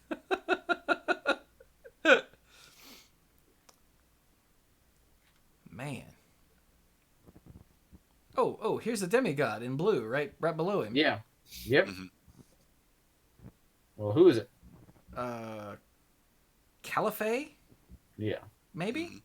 Mm-hmm. Beloved of the Sea. For 1 blue, this is a legendary enchantment creature demigod. Power equal to your devotion to blue. Toughness is 3. So at least a 2/3. Just from Caliphate's own casting cost. Mm-hmm. And then creatures enchantments you control have spells your opponents cast that target this permanent cost 1 more to cast. Ooh. Mm-hmm. Supposedly in the lore, each of the gods is choosing, instead of the whole, messy, how demigods usually come about in Greek mythology, in this case, they're mortals, dead mortals, that are being chosen by the gods and kind of given new life. Ask to your parents, act as kids. their agents. So the demigod in black is none other than everybody's favorite returned Mad King or whatever. Murder King. Murder King, thank you. Mad King, Murder King, Timoret. Timoret, chosen from death. All of the demigods have either power or toughness equal to your devotion. So for 2 black, he is a 2 power and toughness equal to your devotion to black. And he has the activated ability for 1 and a black. Exile up to 2 target cards from graveyard. You gain 1 life for each creature card exiled this way. Huh. What a So strange card. I guess he's, this is around the time he's, calling the dead. Mm-hmm. Who's the red Also one? doing Erebos' bidding of making sure people stay dead instead of escaping all over the place. Right. And I know we're talking about the demigods, but hey, Chewie, Underworld Dreams is here and it's uncommon. I completely missed that it was uncommon. Mm-hmm. Well, that's a thing. That is such a thing. But the name and the casting cost and even the effect and even the type of this card, it sort of had to be in this set, right? It feels so on point. It's a wonderful fit. Like if you didn't know that this was a reprint, you would think that they made it for this set. Yes. It's Underworld Dreams, so the name's there. And it's an enchantment, and it ups your devotion to black by 3. So, yeah. Wow, that's really cool. So who's our demigod in red? Annex is. Oh, he is. And chat Well, asked, Annex Annex died? And I'm like, I didn't know. I don't even know who Maybe- Annex is. Maybe they weren't all dead. I mean, Daxos at the end of the novels was back as a returned. So, no, he didn't die in the novel. He actually came out of the fight. He was wounded, but he came out of the fight. So, what's he do? I don't know. What's he do? Annex, hardened in the forge. All right. So he's 1 red red. His power is equal to your devotion to red. Toughness is 3. And whenever NX or another non-token creature you control dies, create a 1/1 red satyr creature token with this creature can't block. If the creature had power 4 or greater, create 2 of those tokens instead. Yeah, I think it's just Timuret and Doxos that were brought back from the underworld of these champions. I don't know. I'm trying to look at the I Theros think Beyond Death story article thing. Caliphate was in Nyx. She was a Triton that crossed over into Nyx over the waterfall. So who knows? Maybe they're just like, hey, here's famous people associated with these colors. So Nailed it. and who's the green one? I don't know. Hey, Dark, who's the green demigod? I Demigod. think she's down at the bottom. Oh, it's Renata. Renata. Yeah. Yeah, Renata. Called to the hunt for 2 and 2 green. Legendary enchantment creature, demigod, uncommon, and star 3. Renata's power is equal to your devotion to green, which can be big or it can be really big. For Dirk, there is no small setting. I mean, it's if out by herself, she's a 2. She's a 2/3. Each other creature you control enters the battlefield with an additional +1/+1 counter on it. Nice. Yeah, I like it. Nice, short, easy. You get it. Yeah. Yeah. All right. I was told that I had to read. Oh God. Arasta of the Endless Web. Thought we did last time, but Did we? thought we did. But go ahead. I don't think so. But Okay. just in case, for 2 green, it's a rare legendary enchantment creature spider. She's a 3/5 with reach. And whenever an opponent casts an instant or sorcery spell, you create a 1/2 spider with reach. So this is That's the right. Arachne. Yeah. That's right. We And talked about the chain web Arachneer last time. So Right. Or is this Arachne? I think it's supposed to be. Because this doesn't sound right. No, we got an Arachne card in original Theros. Well, we I did. mean, it can be another play on it, just like with the lion. This says her webs spun from her own hair, reach from Nyx to the mortal world, and even into the underworld. Yeah, that's not Arachne at all. Okay. So it's just another, like, Mother of Spiders thing. Yeah, Lolf, whatever.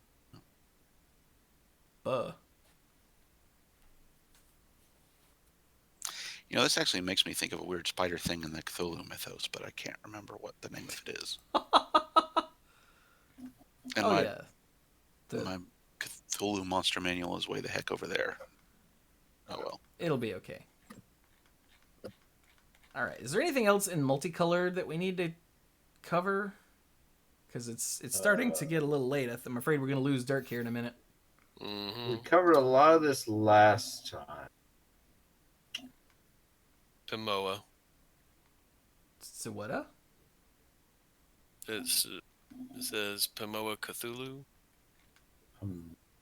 Languages. No, I think it starts with an "and." It's a spider thing. I'll look at it later. All right. Okay. Laknacha. Yep, that's what I got. A lot. At Nacha. Yeah, Laknacha. Yeah. Anyway, No, I mean, unless you see something else in multicolored. I mean, we talked about Kanoros, who is the most important good boys. yes.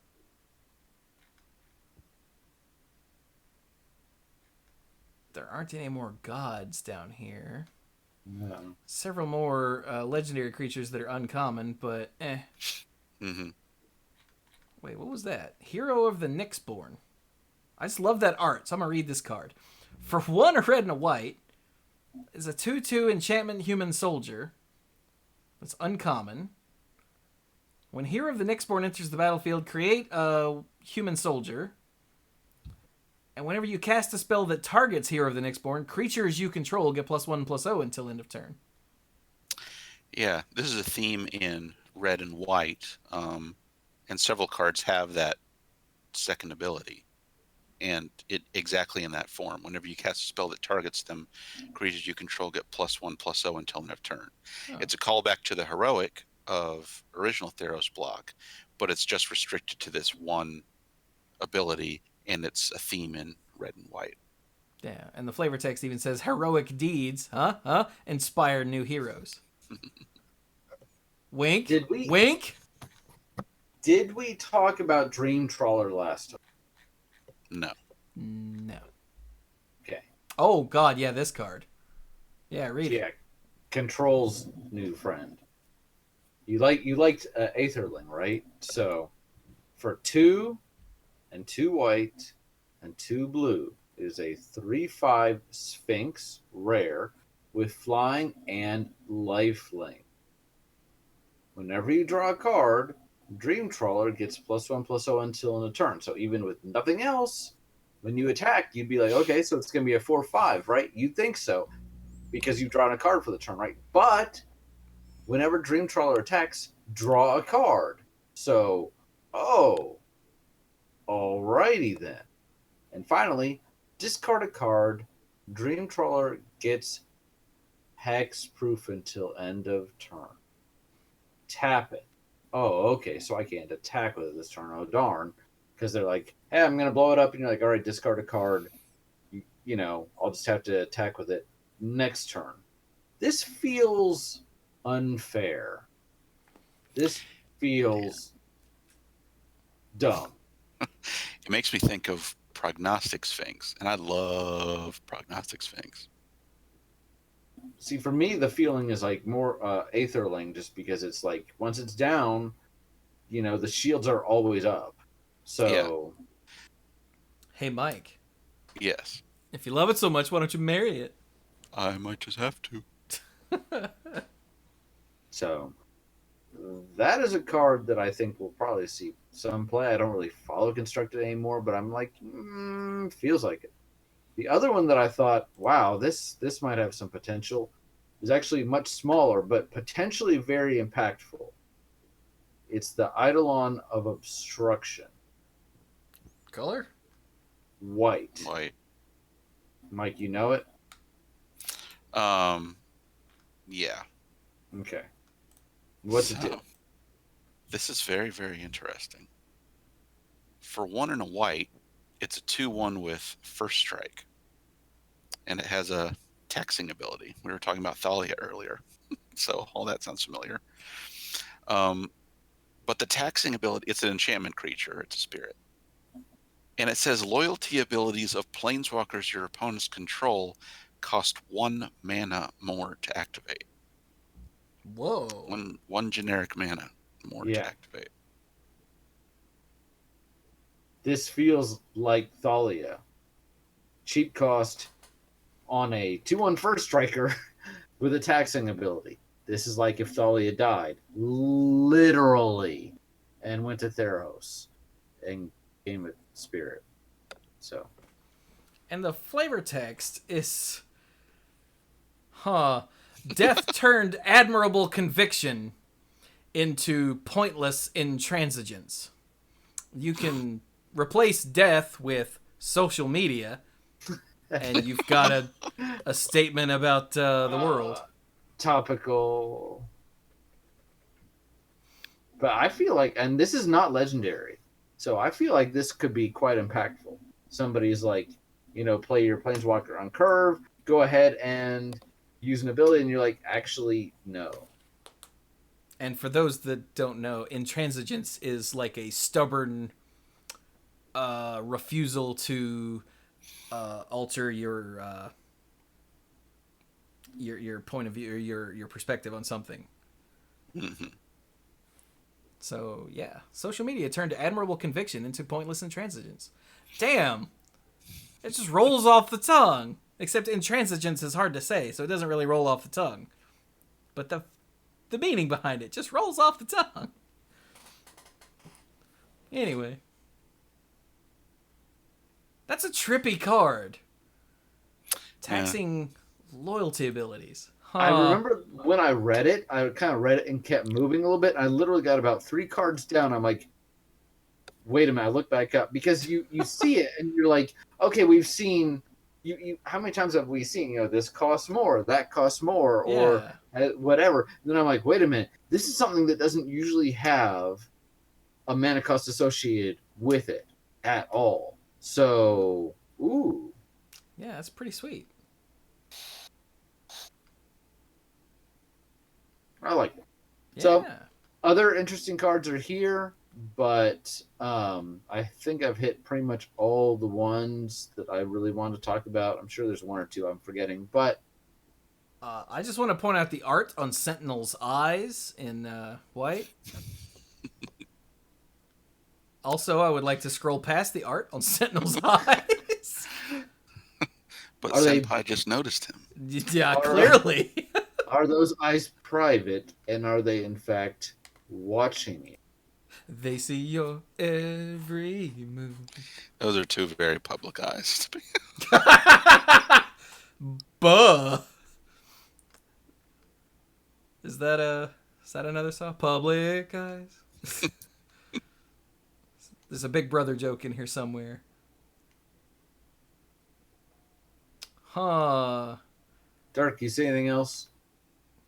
No, I think for the most part we got everything that I had an interest in.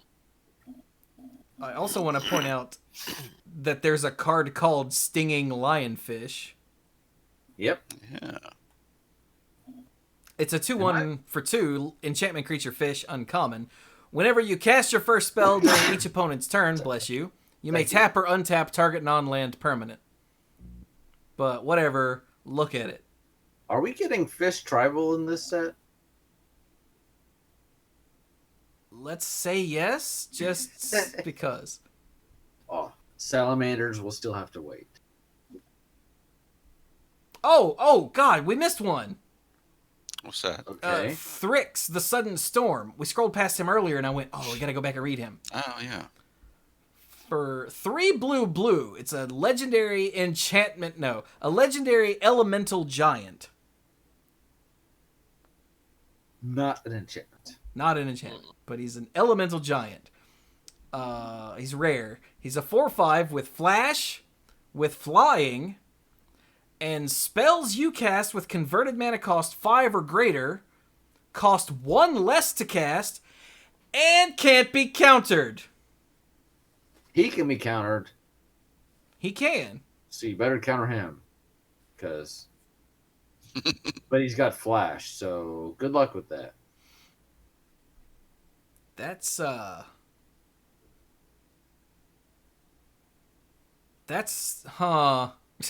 Hey, Cool.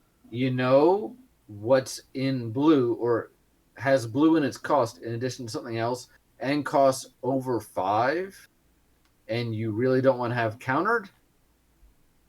the The Sphinx. yeah, I was to say the Sphinx was Dream Trawler. Dream Trawler, yeah. End of your turn, flash out this guy. What's his name? I've already forgotten. I already moved on. Thrix. Then untap and play the Dream Trawler. Even without even like making a land drop, because you've made the Dream Trawler cost 1 less. Also, Yeah. completely unrelated, there's a card called the Blight Breath Cato Bleepus. I don't know how you say that word, but Cato Bleepless. I've always heard Crap. Catobal Pass. I don't think either of those are right. I don't think it is. I think Catoblepus is technically right, but I think it sounds stupid, so I'm gonna keep saying Catoblepus. I don't think any of these are right. I think this is an unpronounceable word. So you're saying that the way I pronounced it being funny is probably the actual right way? I think it is. That's dumb. Oh, Yeah. and Wolfie said I said it right. What? That's dumb. Why is it called a Catoblepus? Stop that! Did you see the art on Aspect of Lamprey? Unfortunately, yeah. Isn't that something? Hmm? Isn't that lovely? She should probably see a dentist, and the dentist should probably call in sick that day. You saw Blade 2, right? Oh, it was the best Blade movie. It actually was. Yeah. Oh, look. A zombie doctor? Let's just not talk about him.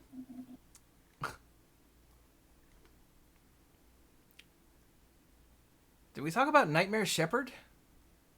That's a demon? It looked like a weird black angel. Oh. It's a demon. No, we didn't talk about Nightmare Shepherd. Oh. Hey, read it real quick, Demon Man.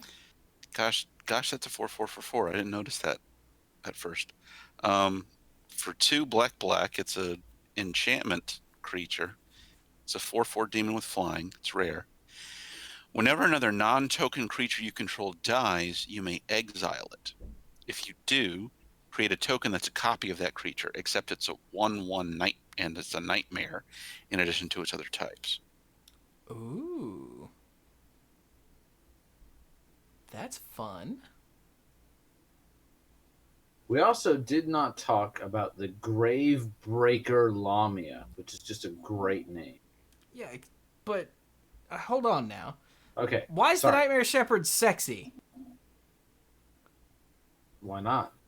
It's a demon. Are you saying that if they have a choice to make a card sexy or not sexy, they shouldn't choose the sexy? Maybe not every time. Maybe not every time. Oh, I'm saying it and I'm thinking. Check out that Catoblepus.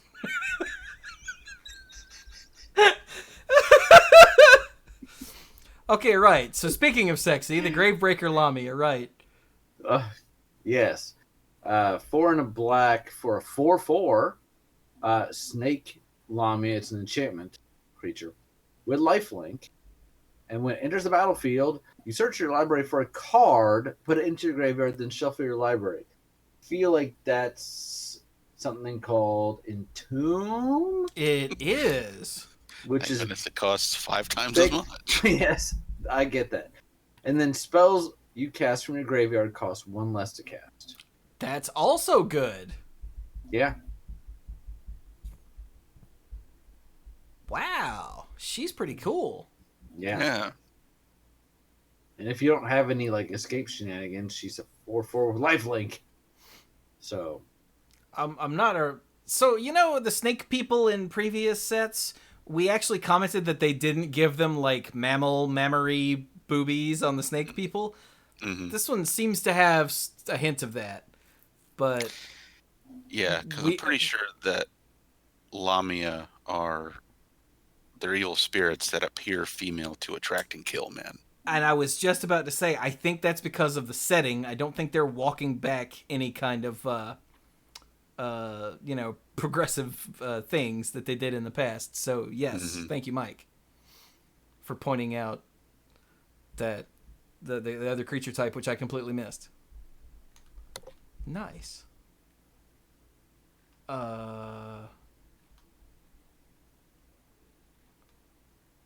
So I'm just scrolling through real quick, looking at stuff, just as a last look. I'm gonna put Impending Doom on my own creature every time, which is gonna be weird, but I'm tripped out by the name Flummoxed Cyclops.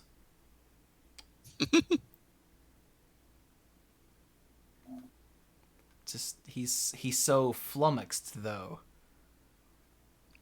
He's so weird. Oh, there's Impending Doom. Wait, what's the black card that I thought you were saying? I have no idea.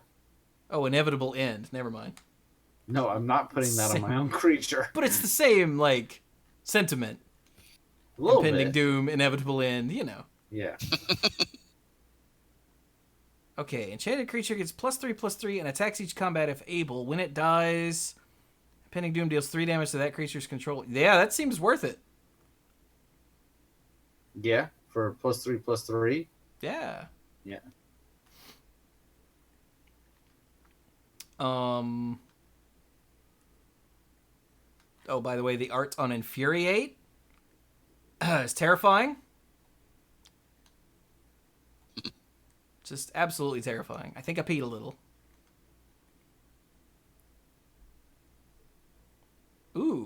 Thrill of Possibility. Is that a thing? I think that was also in Throne of Eldraine. Oh, was it? I think so. The text looks familiar. Being an instant speed. I think he's right. For 1 and a red instant as an additional cost, discard a card, and it says draw 2 cards. So it's like Faithless Looting, but not broken. Yeah. It's like Tormenting Voice, but instant speed. Right.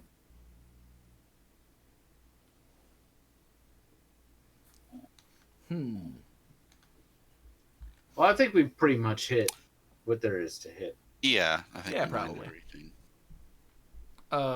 Question. Yes. Answer. In green, look at Gift of Strength and tell me what the hell is that? I don't It's know, a- some kind of like raccoon with a bat face. Is that a wombat? Like what? Well, except it's got a cat tail, but a bat face. What the hell is that? I don't know. It's almost adorable. Almost. Anyway. Alright, I'm gonna stop scrolling now. Oh, no, the land! The land! We didn't talk about the land! Yep. Field of Ruin is back. What? Not that one. The Okay, Labyrinth. that one too. No, the Labyrinth of Scophos, Yep. which is Maze of Ith, except it taps for colorless mana, and the Maze of Ith thing costs 4 and tap. Instead of just tap the land. Yeah. But this can do attacking or blocking creatures. Oh, it does say remove target attacking or blocking creature from combat. And it taps for mana, which is important because Maze of Ith doesn't do that. Mm-hmm. Well, did you also notice there was another card in the set that's specifically tied to that one? Yes, I was scrolling up the Scophos Maze Warden in red. Because apparently Minotaurs live in the Labyrinth. Because, that's what happens. For 3 in a red, it's a 3/4 Minotaur Warrior. It's uncommon. Pay 1, it gets +1/-1 until end of turn. Whenever another creature becomes the target of an ability of a land you control named Labyrinth of Scophos, you may have Scophos Maze Warden fight that creature. What the hell?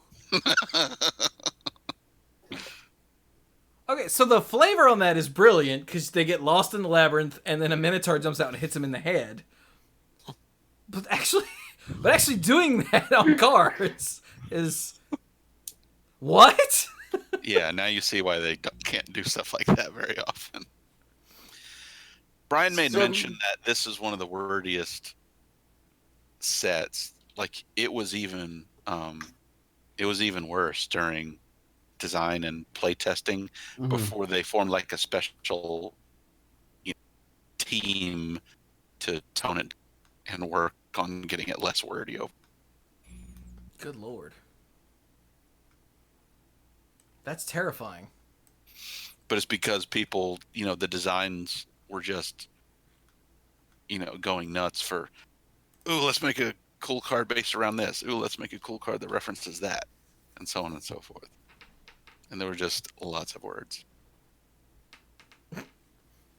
There are a lot of things that this card doesn't say. Nope. Actually, no. This card says most of them. Huh. Well, how about we wrap it up then, my dorks? Yes. Sounds good. Mm-hmm. I'm tired. I gotta get ready to go. Good night, Dark. My semester is coming to an end, and so I'm very, very glad that it's almost done. I've talked to the guys. I have no doubt I've mentioned it on the podcast and everything that this has been a very trying and challenging semester for me. I've had one of my classes. I have had my patience pushed quite a bit. And I'm very glad that as of today, I no longer have to see them anymore. Yay! So yes, I'm very happy. Well, good. And hopefully next semester will be much better. I'll be teaching chemistry and physics, so it'll be and I'll have 2 sections of physics. So I'll actually be teaching a group that generally, if you're taking physics, you're not taking it to mess around. You're taking it to actually like learn. So like I said, looking forward to it. Is that a thing in high school? I guess with physics, yeah, it is actually. Yeah, because it's not generally a required class. It can be either to graduate with science with your sciences, you have to have an earth, a life science, and a physical science. Is And it so you bad? can take either chemistry, physics, or physical science. And chemistry is generally what most people take to go to if you're going to go to 4-year college in North Carolina. Is it bad that when you said you could take you needed earth, and my next thing was fire, wind, water, heart? Yes, absolutely. Go planet! So, but with that, that is my final thought, and I am tired and got to go to bed. Well, have a good night, Dirk. So, have a wonderful night, everybody. Good night. Hey, we're the Planeteers. You could be one too. By our powers combined. Yeah. Ooh, I'll be Heart. Heart was always underestimated. But isn't it really like mind control? Yeah, basically. Yeah, okay. You start your fire over there in the trash can. I'll be like influencing the minds of the world. It's a good thing they Anyway. gave it to Mati, who's so sweet and innocent, because damn. Yeah. So, for my final thought, set looks really amazing. Sam has always enjoyed Greek mythology, especially since she has read through the original Percy Jackson series and the follow-up Heroes of Olympus series. And now we're on the Red Pyramid, which begins a series based on Egyptian mythology. So, That's cool. yeah. And she was a little slow with it at first, just because it was so different from the other stuff. But at this point, we're about I want to say 3/4 of the way through the book, if not more, and she's really gotten into it. So we've been going over the cards. She seems interested. We'll be going to a pre-release this weekend, if assuming scheduling works out. So looking forward to that. My semester is not almost over because I don't have semesters anymore, but work's going okay for me, I guess. And I have been trying to stick around longer after the show, after my thought, but I am going to go ahead and go because I was up pretty late last night. So, sorry I'm not going to see you guys this weekend, but have a good time with your respective things. And I guess I'll talk to you next week then. Sounds good. All right. Cool. Bye-bye. Night, B.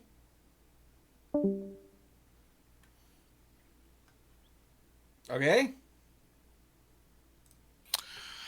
I was looking forward to a pre-release event for this because it's just so cool, and I really thoroughly enjoyed original Theros block limited play, and I get the feeling this would end up a lot similar to that, but also has the cool escape stuff and other things, other innovations here. But yeah, I won't know until like Sunday afternoon whether I'll be able to do any pre-release events. So I'm just gonna say nah, probably not this time, unfortunately. Maybe I'll try to hit up draft weekend. They still do those? I think so. I have no idea.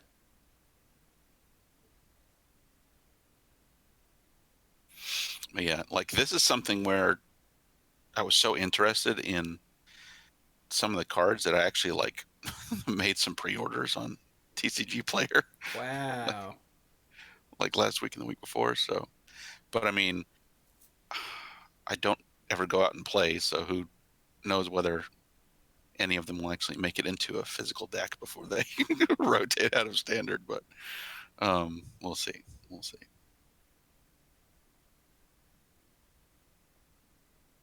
Fair enough. Yeah.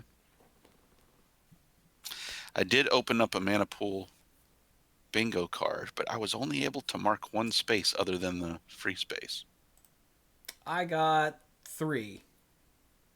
So I was hoping you guys wouldn't see that because I didn't want it to affect how... Because Brian especially would be thinking about how he says things if he had one open. So yeah, ALK Alters on Twitter.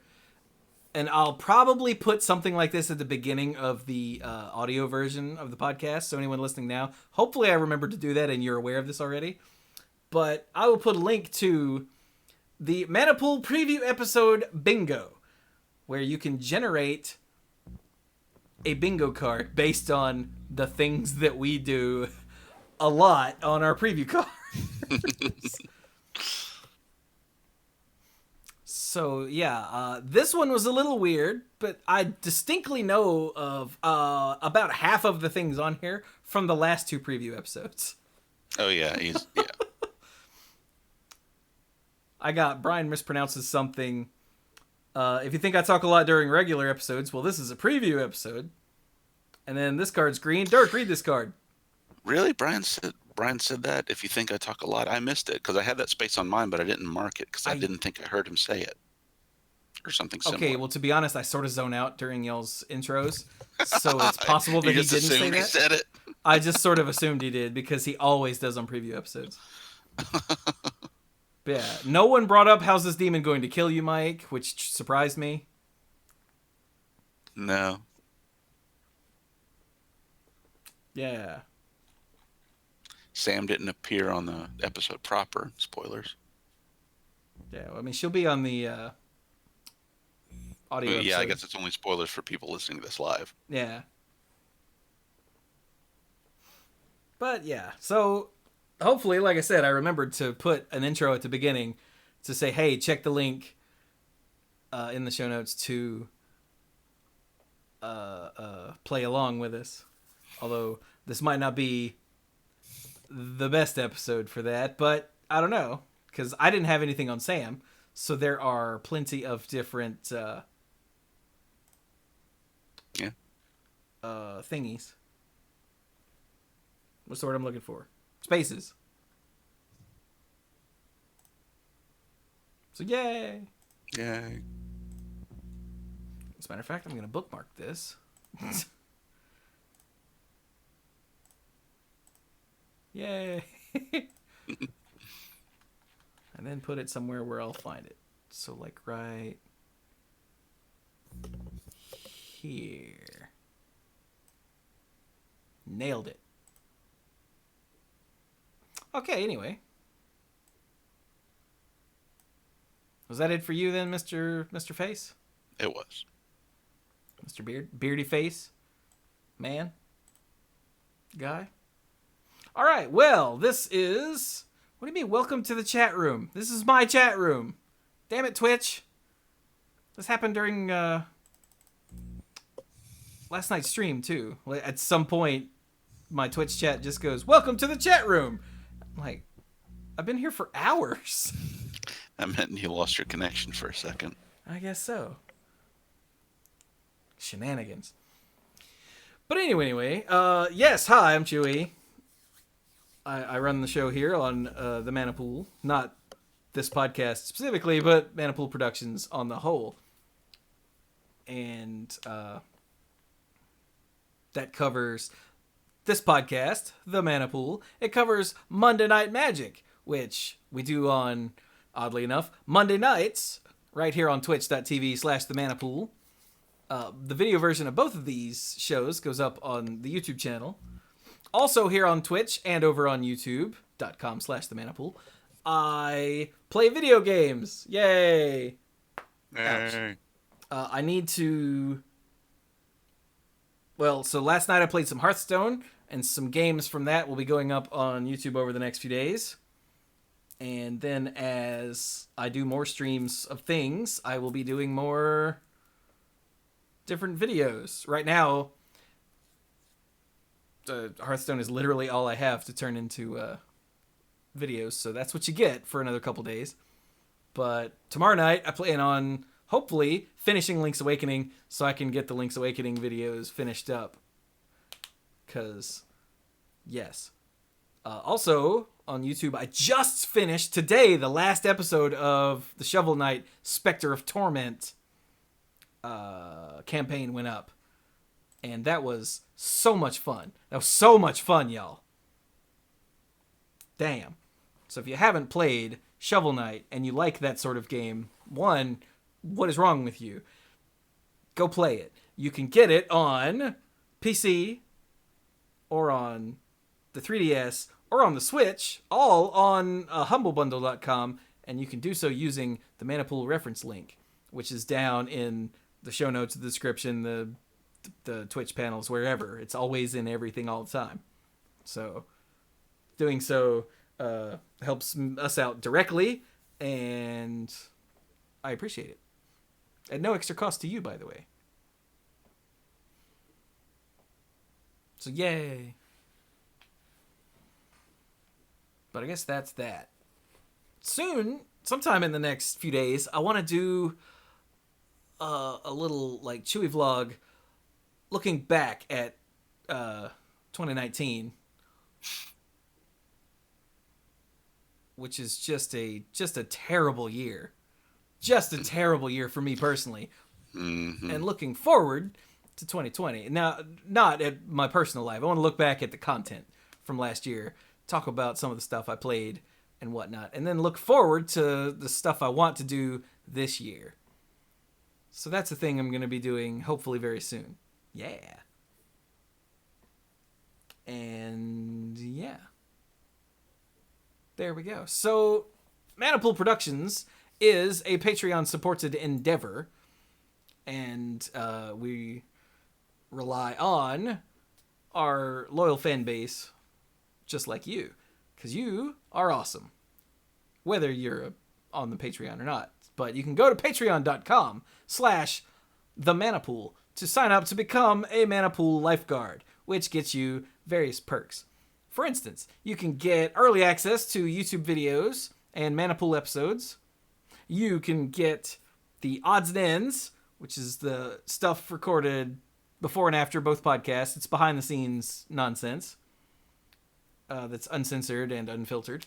And you can get the sponsorship shout out on both podcasts if you're a Mythic lifeguard, and on the end screen for all the YouTube videos. So I'd like to thank the Mythic lifeguards: Jason Doan, Kim Ho, Andrew Hunt, Al, Lance Delicious, Timu Hellas Haru, Connor Kennedy, John Morris, Alex Gonzalez, Scuzzo, Jeff Spencer, Stuart Slaw, PJ McMullen, Sophia Bertain, Casey, Fayen Says, Danny Liao, Cody Buckowing, Jake Jansons, Jason Kaus, Gothic Man, John Parker, Violet Moon, Aleph Cat, some guy named Mike. What? Dan Holm, Bardle, Backwards Logic, and the Beastfather, Aaron Goodwine. Thank you all so very much for your support. I quite literally could not do this without you. When you say do this, what is this? 2 podcasts a week, 1 YouTube video at minimum every day, and podcast streams twice a week, and all the other streams throughout the week. So, yay.